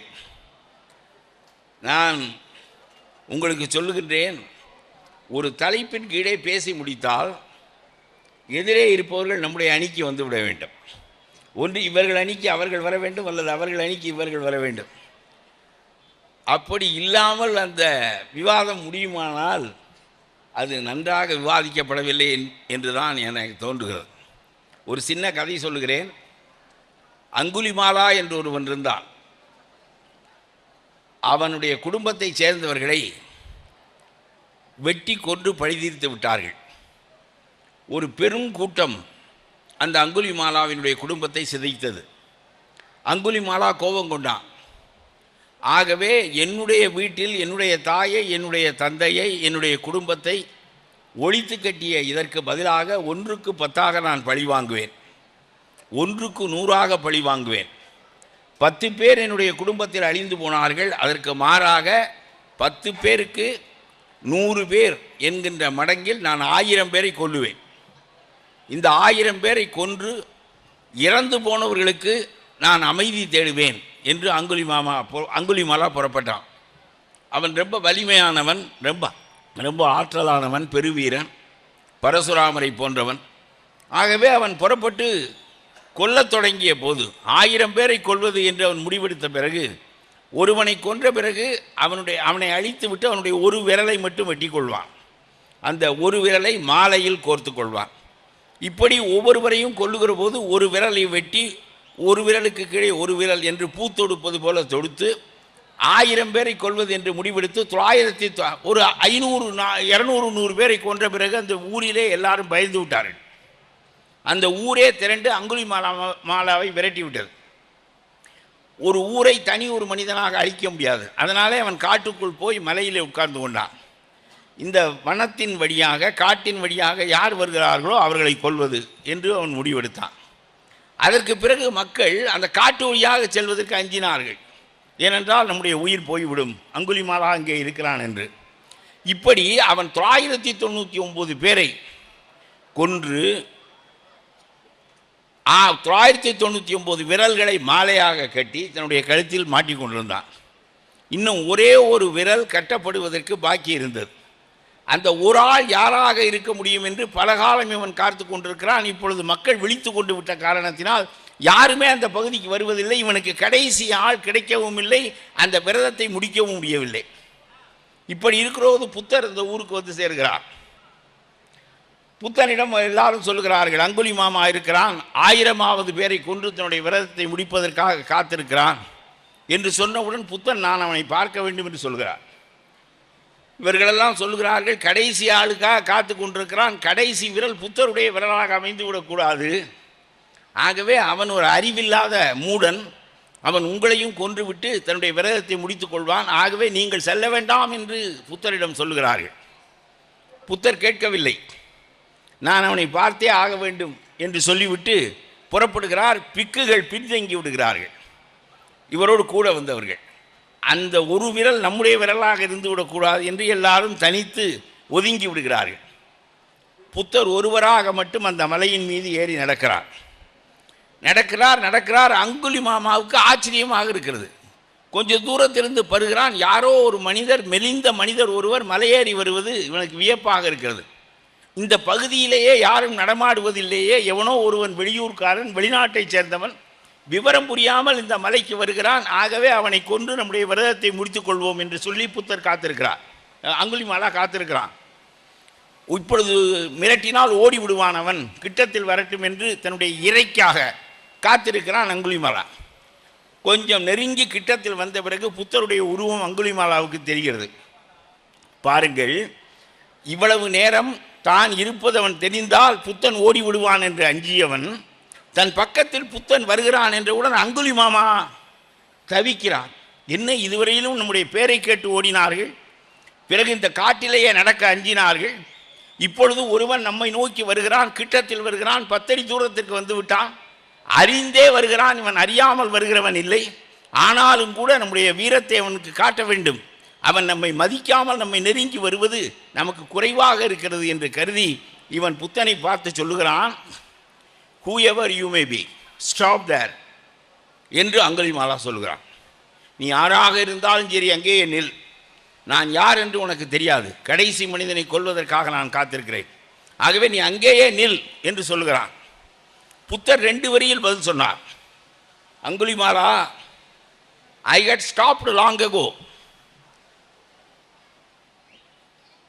don't move, stop there என்று தான் அங்குலிமாலா சொன்னான். I had stopped Angulimala, I had stopped long ago Angulimala, you are moving, I am not moving. அங்குலிமாலாவுக்கு ஒன்று புரியவில்லை. நம்மை நோக்கி நடந்து வந்து கொண்டிருக்கிற புத்தனை பார்த்து அங்கேயே நில், அசையாதே என்று சொன்னால், நான் அசையவில்லை, நான் நின்று கொண்டு தான் இருக்கிறேன், நீ நிற்க சொல்கிறாய், நான் நின்று வெகு காலம் ஆகிவிட்டது என்று சொல்லுகிறான். மலையின் மீது தொடர்ந்து நடந்து கொண்டிருக்கின்ற ஒரு மனிதனை பார்த்து நில் என்று சொன்னால், நான் நின்று வெகு காலம் ஆகிவிட்டது, என்னிடம் அசைவு ஒன்றும் இல்லை, ஆனால் மாறாக ஒரே இடத்தில் நிலையாக நின்று கொண்டிருக்கிற அங்குலிமாலாவை பார்த்து புத்தன் சொல்கிறான், நீதான் அசைந்து கொண்டிருக்கிறாய், நீதான் நடந்து கொண்டிருக்கிறாய், நீதான் செயல்பட்டு கொண்டிருக்கிறாய் என்று சொல்லுகிறான். புரியவில்லை அங்குலிமாமாவுக்கு. அப்பொழுது புத்தர் சொல்லுகிறார், உனக்குத்தான் குறிக்கோள் இருக்கிறது, I have no goals, I have no aims, so I don't move. என்னுடைய வாழ்க்கை தேங்கி போய் ஒரு இடத்திலே நின்று வெகு காலம் ஆகிவிட்டது. உனக்கு 1000வது மனிதனை கொல்ல வேண்டும், ஆகவே அந்த குறிக்கோளை நோக்கி நீதான் இயங்கிக் கொண்டிருக்கிறாய். இயங்குகிறவன் நீயே தவிர இயங்குகிறவன் நான் இல்லை, அசைகின்றவன் நீயே தவிர அசைகின்றவன் நான் இல்லை, குறிக்கோளற்ற எந்த நோக்கமும் அற்ற நான் நின்று வெகு காலம் ஆகிவிட்டது அங்குலிமாலா, நோக்கமுடைய நீதான் அசைந்து கொண்டிருக்கிறாய், யாராவது நிற்க வேண்டும் என்பது உன்னுடைய கருத்து என்றால் நான் சொல்கிறேன், நிற்க வேண்டியவன் நீதான் அங்குலிமாலா என்று புத்தன் சொல்கிறான்.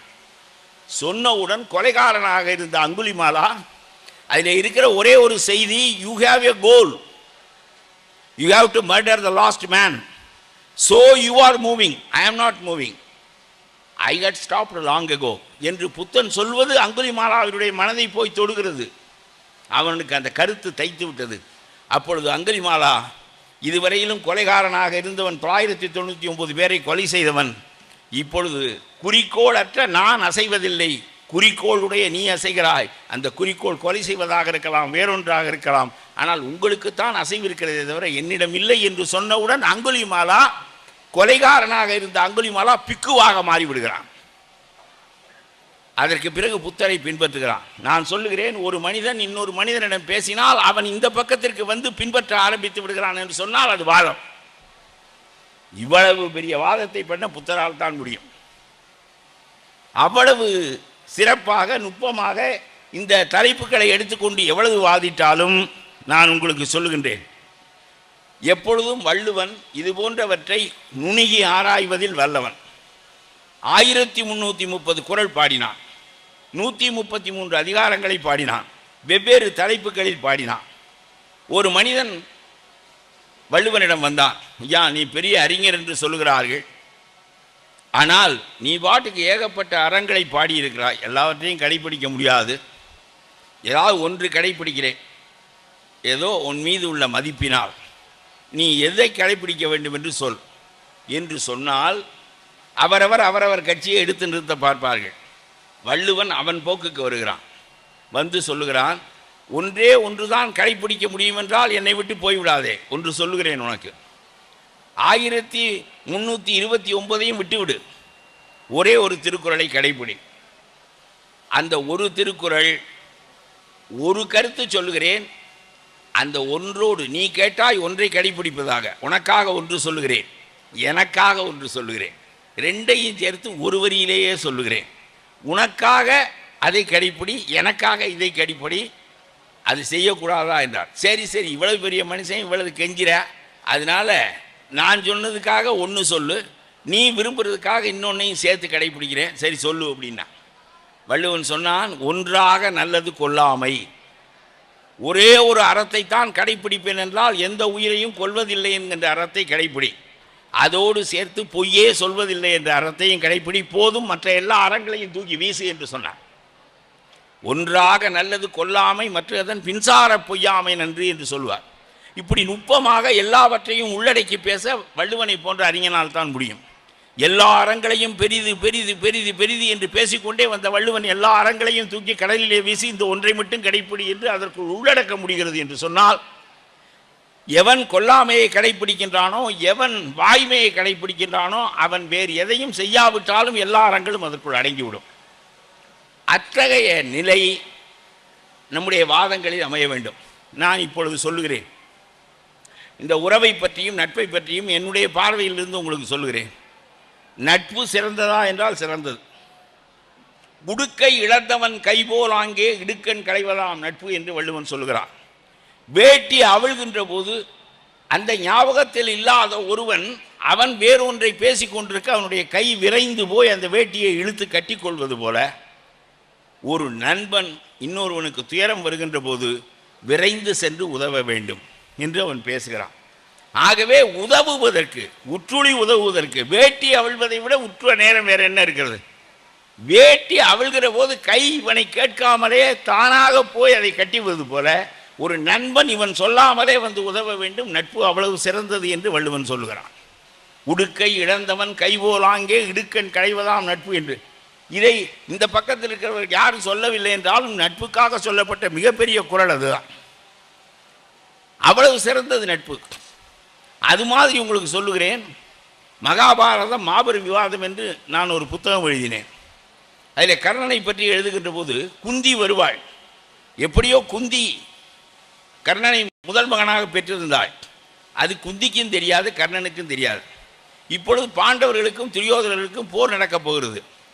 துரியோதனன் பக்கத்தில் இருக்கிற வலிமையே கர்ணன் தான். கர்ணனை நம்பித்தான் துரியோதனன் இந்த போரிலே இறங்குகிறான். அப்பொழுது கிருஷ்ணன் வஞ்சனையாக குந்தியிடம், உன்னுடைய மகன் கதையை போய் உன் மகனிடம் சொல், நீதான் என் மகன் என்று சொல், நீ இந்த பக்கம் வந்தால், கிருஷ்ணன் சொல்லுகிறான் பாருங்கள், கிருஷ்ணன் மாதிரி சூதான ஆள் யாரும் கிடையாது. அவன் சொல்லுகிறான், நீ உன் மகனிடம் போய், நீதான் என்னுடைய மகன், அது உனக்கும் தெரியவில்லை எனக்கும் தெரியவில்லை, இப்பொழுது தெரிந்து விட்டது, நீ மூத்த மகன், இந்த போரில் நீ துரியோதனர் பக்கம் நிற்க வேண்டாம், பாண்டவர்கள் பக்கம் நில், நீ மூத்தவன் என்பதால் அடைகின்ற அரசுக்கு உன்னையே மன்னனாக முடிசூட்டுவார்கள். ஒன்று. இன்னொன்று, கர்ணன் நேரடியாக கிருஷ்ணனிடம் சொல்லுகிறான், கர்ணா நீ இந்த பக்கத்துக்கு வந்துட்டீன்னா 5 பேருக்கு பொண்டாட்டியா இருக்காளே பாஞ்சாலி, அதில் 6வது பங்கு உனக்கு கிடைக்குங்கிறான். ஏன்னா சகோதரர்கள் பூராவுக்கும் அவள் மனைவியானாள். ஆகவே கர்ணன் சகோதரனாக இந்த பக்கம் வந்து விட்டால் பாஞ்சாலி அவனுக்கும் மனைவியாவாள். எவ்வளவு சூதான, ரொம்ப கெட்டிக்காரன் அவன். கடவுட்தன்மை உடையவன் என்கின்ற காரணத்தினால், தர்மத்தை நிலைநாட்ட வந்தவன் என்கின்ற காரணத்தினால் இதையும் சொல்லுகிறான். இதை சொன்ன பிறகு நம்முடைய கர்ணன் குந்தியிடம் பேசுகிறான். ஒன்றே ஒன்றை சொல்லி நிலைநாட்டுகிறான் பாருங்கள். அந்த இடம் ரொம்ப நெகிழ்ந்து போகும். சரி, என்னை பெற்றவுடன் கள்ளத்தனமாக பெற்ற பிள்ளை என்று சொல்லி நீ ஆற்றிலே தண்ணீரிலே வீசி விட்டாய். யாரோ ஒரு தேரோட்டி என்னை எடுத்து வளர்த்தான். அவன் அருளினால் நான் இன்றைக்கு ஆளாக இருக்கிறேன். எனக்கு துரியோதனன் ஒரு நாடு தந்தான். எல்லாவற்றையும் விட தேரோட்டியின் மகனாக அறியப்பட வேண்டிய என்னை சமமாக நண்பனாக அறிந்து என்னை மன்னனாக ஆக்கி சபையிலே பக்கத்திலே உட்கார வைத்து கொண்டான். இவையெல்லாம் கூட இருக்கட்டும் தாயே, உன் பக்கம் வர வேண்டும் என்று சொல்லுகிறாயே, நான் உனக்கு ஒன்று சொல்லுகிறேன். அவனும் நானும் நண்பர்கள்.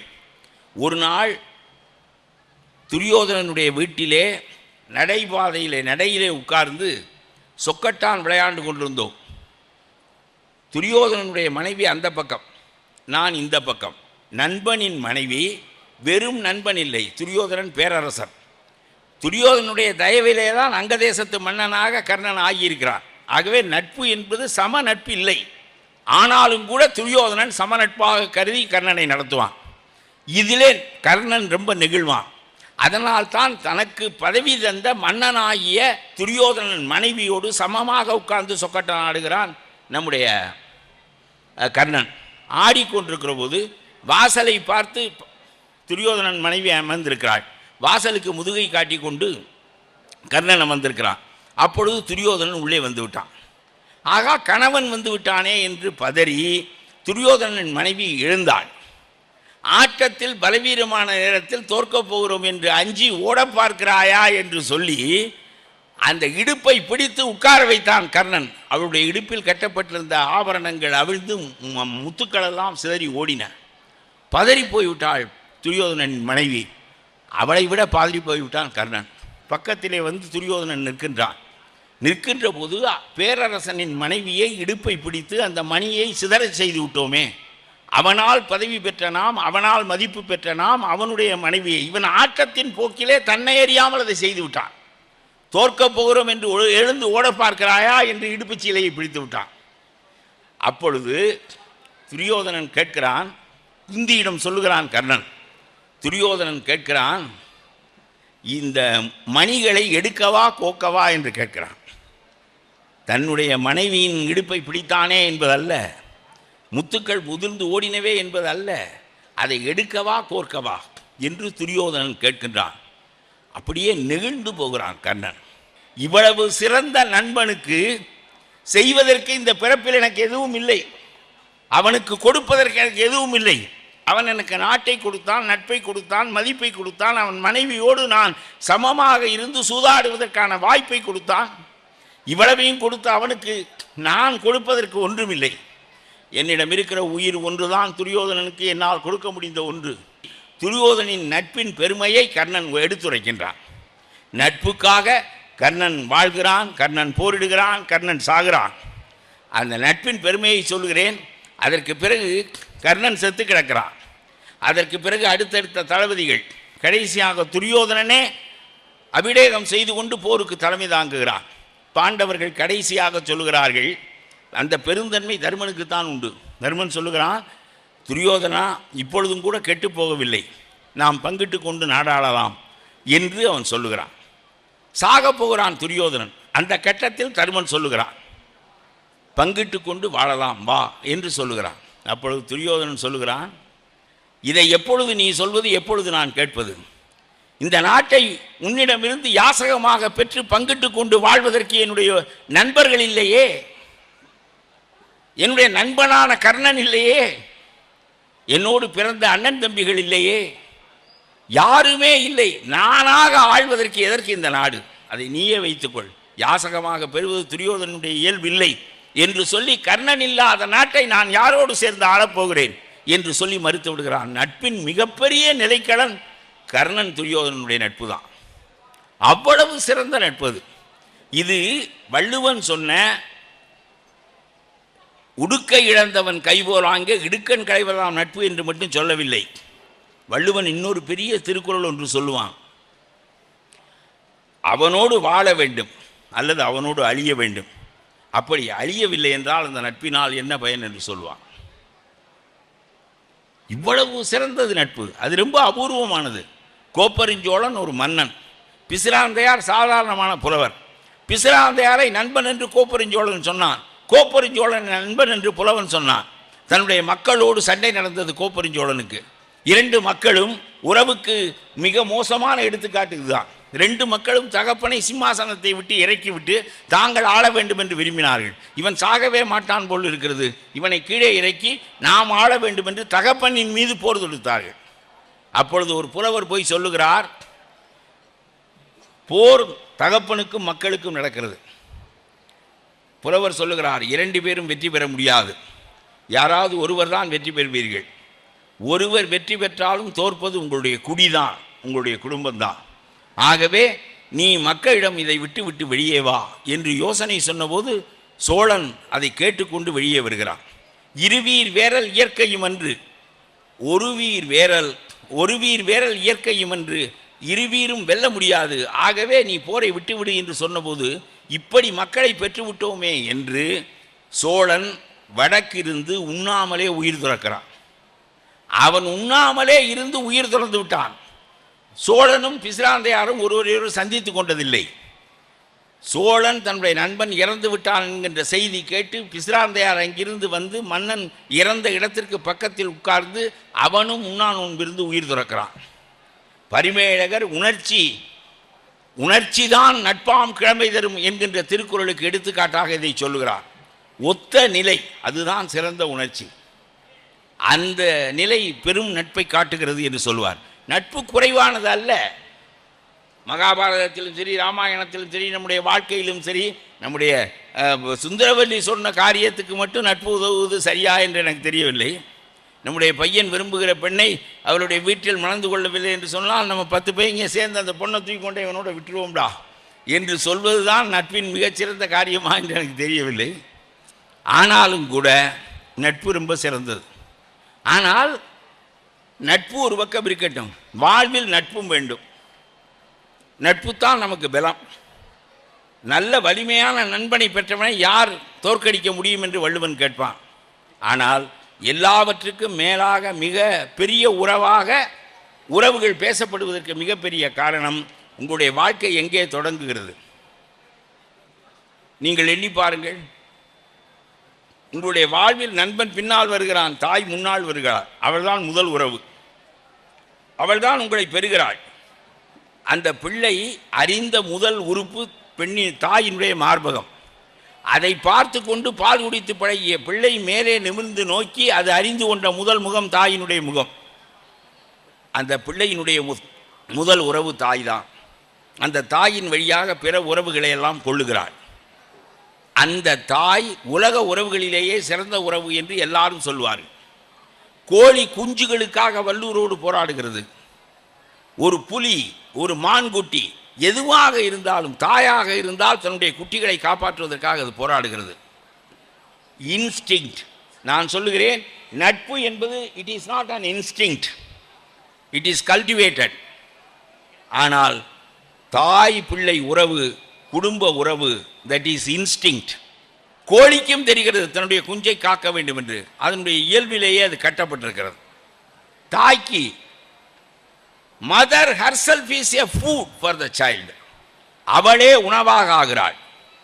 ஆகவே தாயிடம் தொடங்குகிற அந்த உறவு வெறும் உணர்வு மட்டுமல்ல, இயல்பூக்கம், இன்ஸ்டிங்க்ட் என்கின்ற வகையில் பார்க்கிற போது இந்த குடும்ப அமைப்பை எதற்காக ஏற்படுத்தினார்கள் சொல்லுங்கள் பார்க்கலாம். எதற்காக குடும்பம் வேண்டும்? ஆணும் பெண்ணும் எங்கேயாவது மரத்தடியில் சந்தித்துக் கொள்ளட்டும், ஒருவர் கட்டி தழுவி கொள்ளட்டும், பிள்ளைகளை பெற்றெடுக்கட்டும். ஆடு மாடுகளெல்லாம் பெறவில்லையா? ஆடு மாடு குடும்பமாக இருக்கிறது. உலகத்தில் எந்த உயிரினம் குடும்பமாக இருக்கிறது?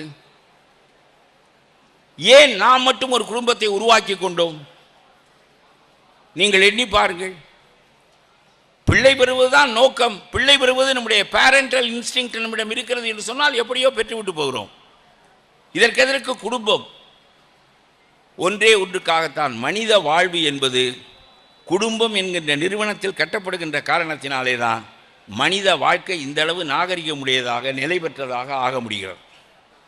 வள்ளலார் சொல்லுவார், பேசுகிற போது சொல்லுவார், என்னுடைய தாயின் வயிற்றில் 1 மாத பிள்ளையாக நான் உருவான போது என்னை காத்தருளியும், 3 மாத பிள்ளையாக இருந்தபோது நான் உதிர்ந்து விடாமல் காப்பாற்றிய அருளையும், 8 மாத பிள்ளையாக என் தாயின் வயிற்றில் இருந்தபோது நான் குறைப்பிரசவமாக ஆகிவிடாமல் காத்தருளியும், முழு நிறைவு பெற்று நான் அந்த என் தாயின் சின்னஞ்சிறிய யோனி வழியாக வெளிப்படுகின்ற போது நான் நசுக்குண்டு இறந்து விடாமல் என்னை காப்பாற்றிய அருளியும், நான் வெளிப்படுகின்ற வேகத்தில் அந்த சின்ன வாசல் கிழிந்து விடாமல் காப்பாற்றிய அருளியும், எங்களை காத்த தேவரீர் பெருங்கருணைக்கு வந்தனம் வந்தனம் என்று வள்ளலார் சொல்வார்.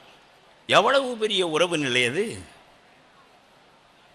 அந்த குடும்ப அமைப்பு ஏற்படுவதே, ஆடு 3 மாதம், புலிக்குட்டி 3 மாதம், எல்லா உயிரினங்களும் 3 மாதம் 4 மாதம் 6 மாதத்திற்குள் தாயை விட்டு பிரிந்து விடும். பிறகு தாயை அதற்கு தெரியாது, தாய்க்கு பிள்ளையே தெரியாது.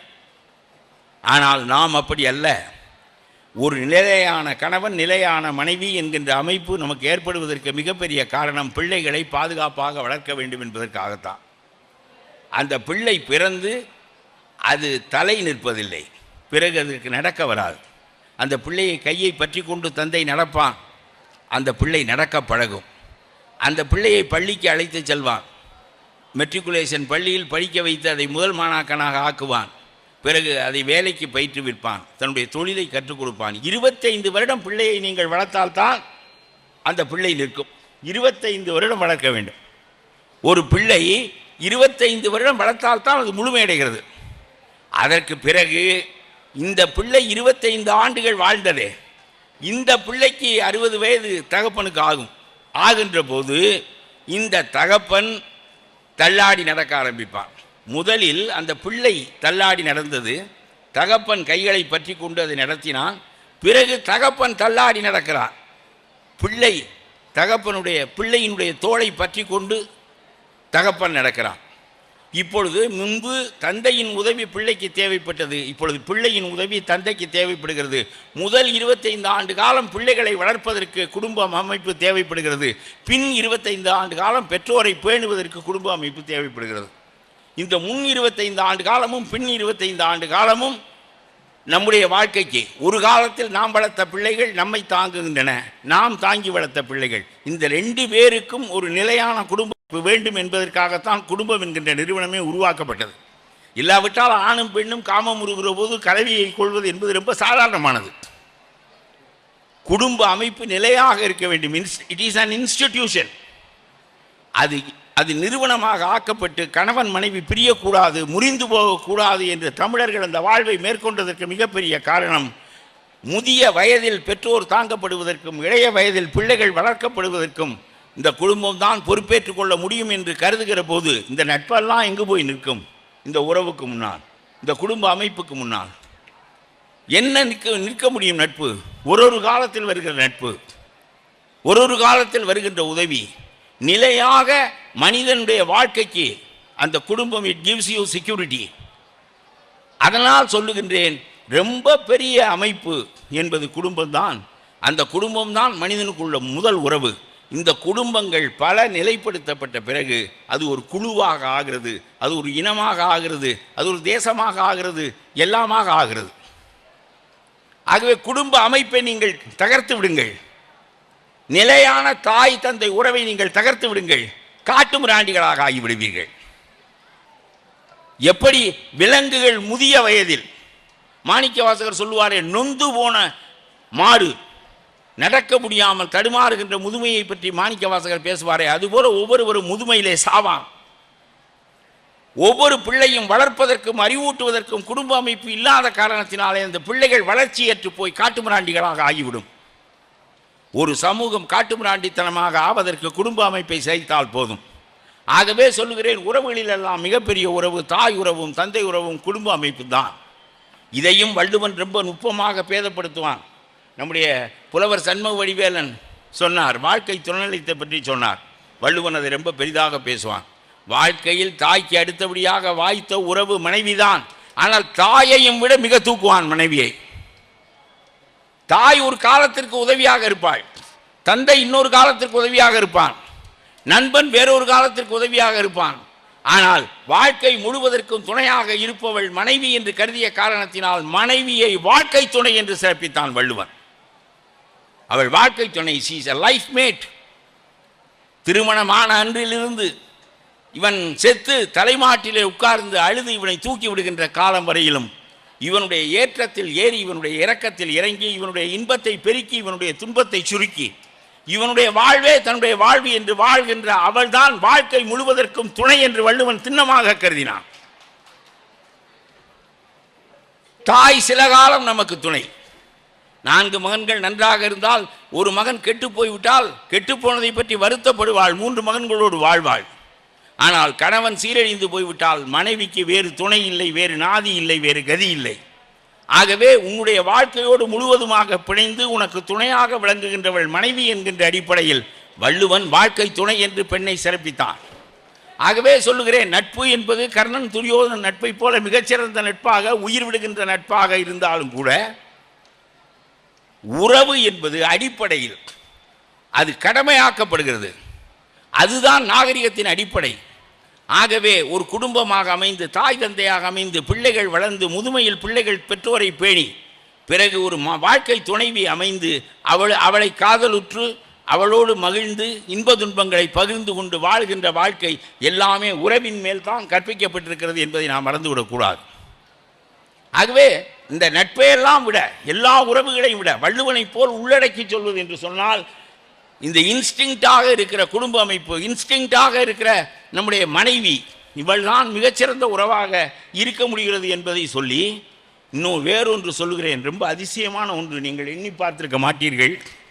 வள்ளுவன் சொல்லுகிறான், ஒரு மன்னன் எப்படி ஒரு அமைச்சனை தேர்ந்தெடுக்க வேண்டும் என்று சொல்லுவான். ஒரு அமைச்சனை தேர்ந்தெடுக்கிற போது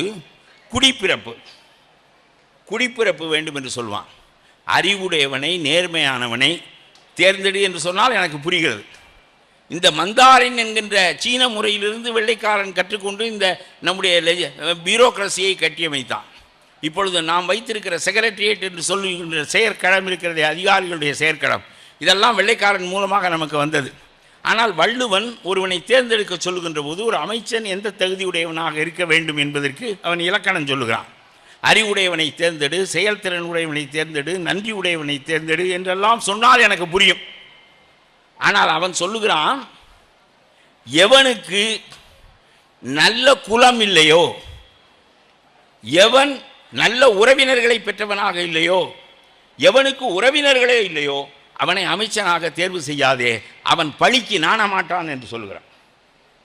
இது மாதிரி ஒரு சிந்தனையை வள்ளுவனை தவிர வேறு எவனுக்கும் சிந்திக்க வராது. நான் சொல்லுகிறேன், ஒரு மனிதன் தாய் இல்லை, தந்தை இல்லை, பங்காளி இல்லை, தாய் பிள்ளைகள் உறவில்லை, எந்த உறவு வட்டமுமே இல்லை என்றால் அவன் யாருக்காகவும் வெட்கப்பட மாட்டான். அவனை நீங்கள் குற்ற வழக்கில் இழுத்து கொண்டு போனால் முகத்தை மூடிக்கொள்ள மாட்டான். போடா, என்னை இழிவு செய்வதற்கு யார் இருக்கிறார்கள்? ஒரு உறவு வட்டம் இருந்தால் உறவு வட்டத்திற்குள் தான் நாம் மதிக்கப்பட வேண்டும் என்று விரும்புகிறோம். என்னதான் இந்த ஊர், இந்த மக்கள், இவர்களெல்லாம் எனக்கு வேண்டியவர்கள் என்றாலும், என்னுடைய தகப்பனார் ரொம்ப சின்ன வயதில் ஒன்று சொல்வார்கள். நான் மதுரையில் இருக்கிற போது 4 முழ வேட்டியை காரைக்குடிக்கு கட்டிக்கின்னு வருவேன் எங்கள் சொந்தக்காரங்க கல்யாணத்துக்கு. 8 முழ வேட்டியை ஊரில் கட்டின்னு திருவேன் மதுரையில். அதுக்கு சொல்லுவாங்க, டே நம்ம பங்காளி பகுத்தாளி சொந்தக்காரன் அவன் இருக்கிற இடத்துக்கு நல்ல சட்டையை போட்டு நல்ல வேட்டியை கட்டி பெருமையாக வருவாங்களா? ஊரில் வெட்டி பேகளோட நீ திரிகிறதெல்லாம் 8 முழ வெட்டியை கட்டிக்கின்னு மைனராட்டம் திரிகிறா, இங்கே வர்றது 4 முழ பீத்த வெட்டியை கட்டிக்கின்னு வர்றீங்களா? உனக்கு அறிவு இருக்காம்பாங்க. நான் சொல்கிறேன், அங்கே இருக்கிறவனு மனிதன் தானே, இங்கே இருக்கிறவனு மனிதன் தானே என்றால் நாம் மதிக்கப்பட வேண்டிய வட்டம் அந்த இன வட்டம், நாம் மதிக்கப்பட வேண்டிய வட்டம் அந்த சுற்று வட்டம், சுற்றத்தார் வட்டம்.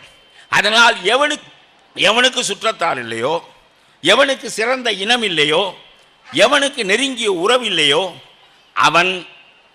அவர்களுக்கு மட்டும்தான் நாணப்படுகிறான்.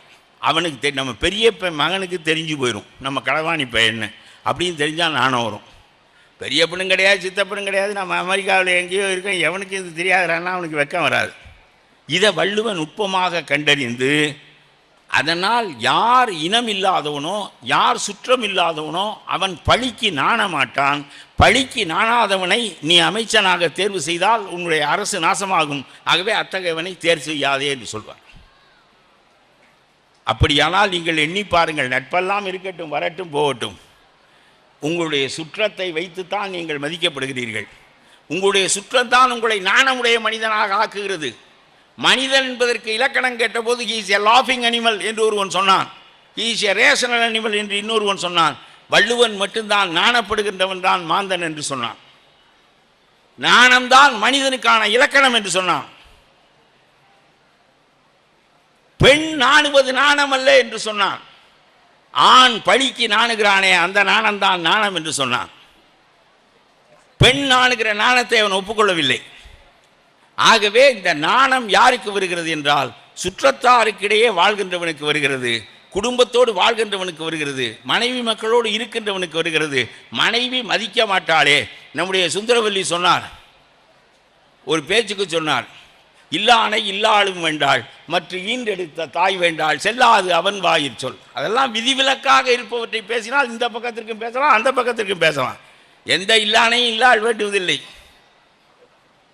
சாகிற போது தலைமாட்டில் உட்கார்ந்து அழுது போயிட்டீங்களேன்னு சொல்லி தூக்கி விடுற காலம் வரையிலும் அவன் மாறாமல் இருக்கான். ஆகவே இல்லாலும் வேண்டாம் என்றால் உடனே வேறொரு பணக்காரனை தேடியா போகிறா, அவனோட சேர்ந்து சிரமப்பட்டுக்கணும், போடா வெட்டி போய் குடிகார போய் உன்னை கட்டிக்கணும், நான் அப்படி ஆகிட்டேன் பரவாயில்ல அப்படின்னு அவள் 10 வீட்டில் வேலை பார்த்து இந்த குடும்பத்தை காப்பாற்றுவான். அதனாலே குடும்ப அமைப்பு சிறந்தது, சுற்றம் என்பது சிறந்தது, பெற்றோர் என்பவர்கள் சிறந்தவர்கள். இவர்களுக்கிடையே வாழுகிற நாம் நாணத்திற்கு ஆட்படுகிறோம். அந்த நாணம்தான் நாம் மனிதனாக இருப்பதற்கான அடிப்படை. ஆகவே மனிதனாக ஒருவனை இருக்க செய்வதற்கு, அமைச்சனாக ஒருவன் ஆவதற்கு இவனுக்கு சுற்றுவட்டம் காரணம் என்றால் சண்முக வடிவேல் சொன்ன சுற்றம் முக்கியமானதா, நம்ம சுந்தரவல்லி சொன்ன நட்பு முக்கியமானதா?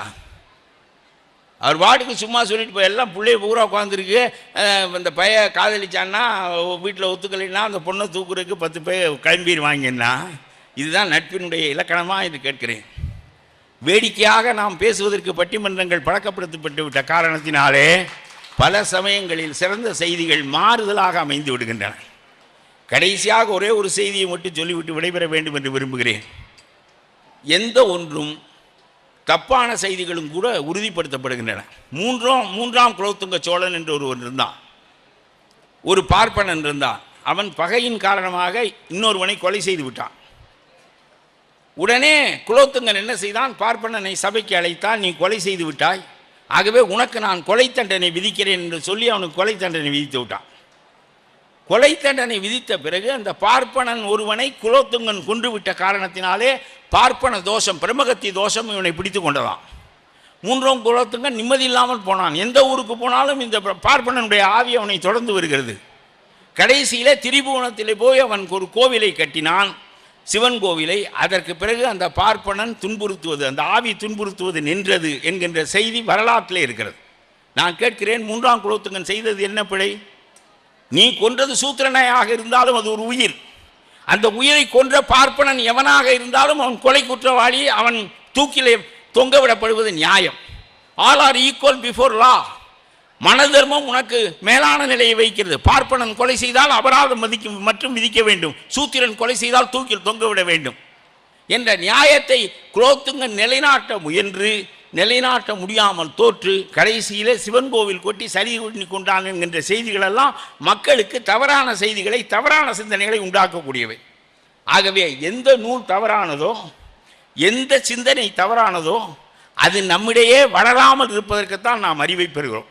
நம்முடைய பட்டிமன்றங்களாகட்டும், வழக்காடு மன்றங்களாகட்டும், அல்லது கருத்தரங்குகளாகட்டும், எதுவாக இருந்தாலும் சரி, நான் சொன்னது போல, புத்தன் பேசியது போல, நாம் பேசி முடித்தால் ஒன்று அவன் நம் கட்சிக்கு வர வேண்டும், இல்லாவிட்டால் அவனுடைய கருத்தை கேட்டு நாம் அந்த கட்சிக்கு போக வேண்டும். ஆகவே தான் 25 ஆண்டுகளாக தமிழ்நாட்டினுடைய கலாச்சாரத்தை பெருமளவுக்கு பட்டிமன்றங்கள் நாசமாக்கி விட்டதற்கு காரணம், பட்டிமன்றங்கள் மிகப்பெரிய அளவிற்கு நீர்த்து போய்விட்டது தான் காரணம்.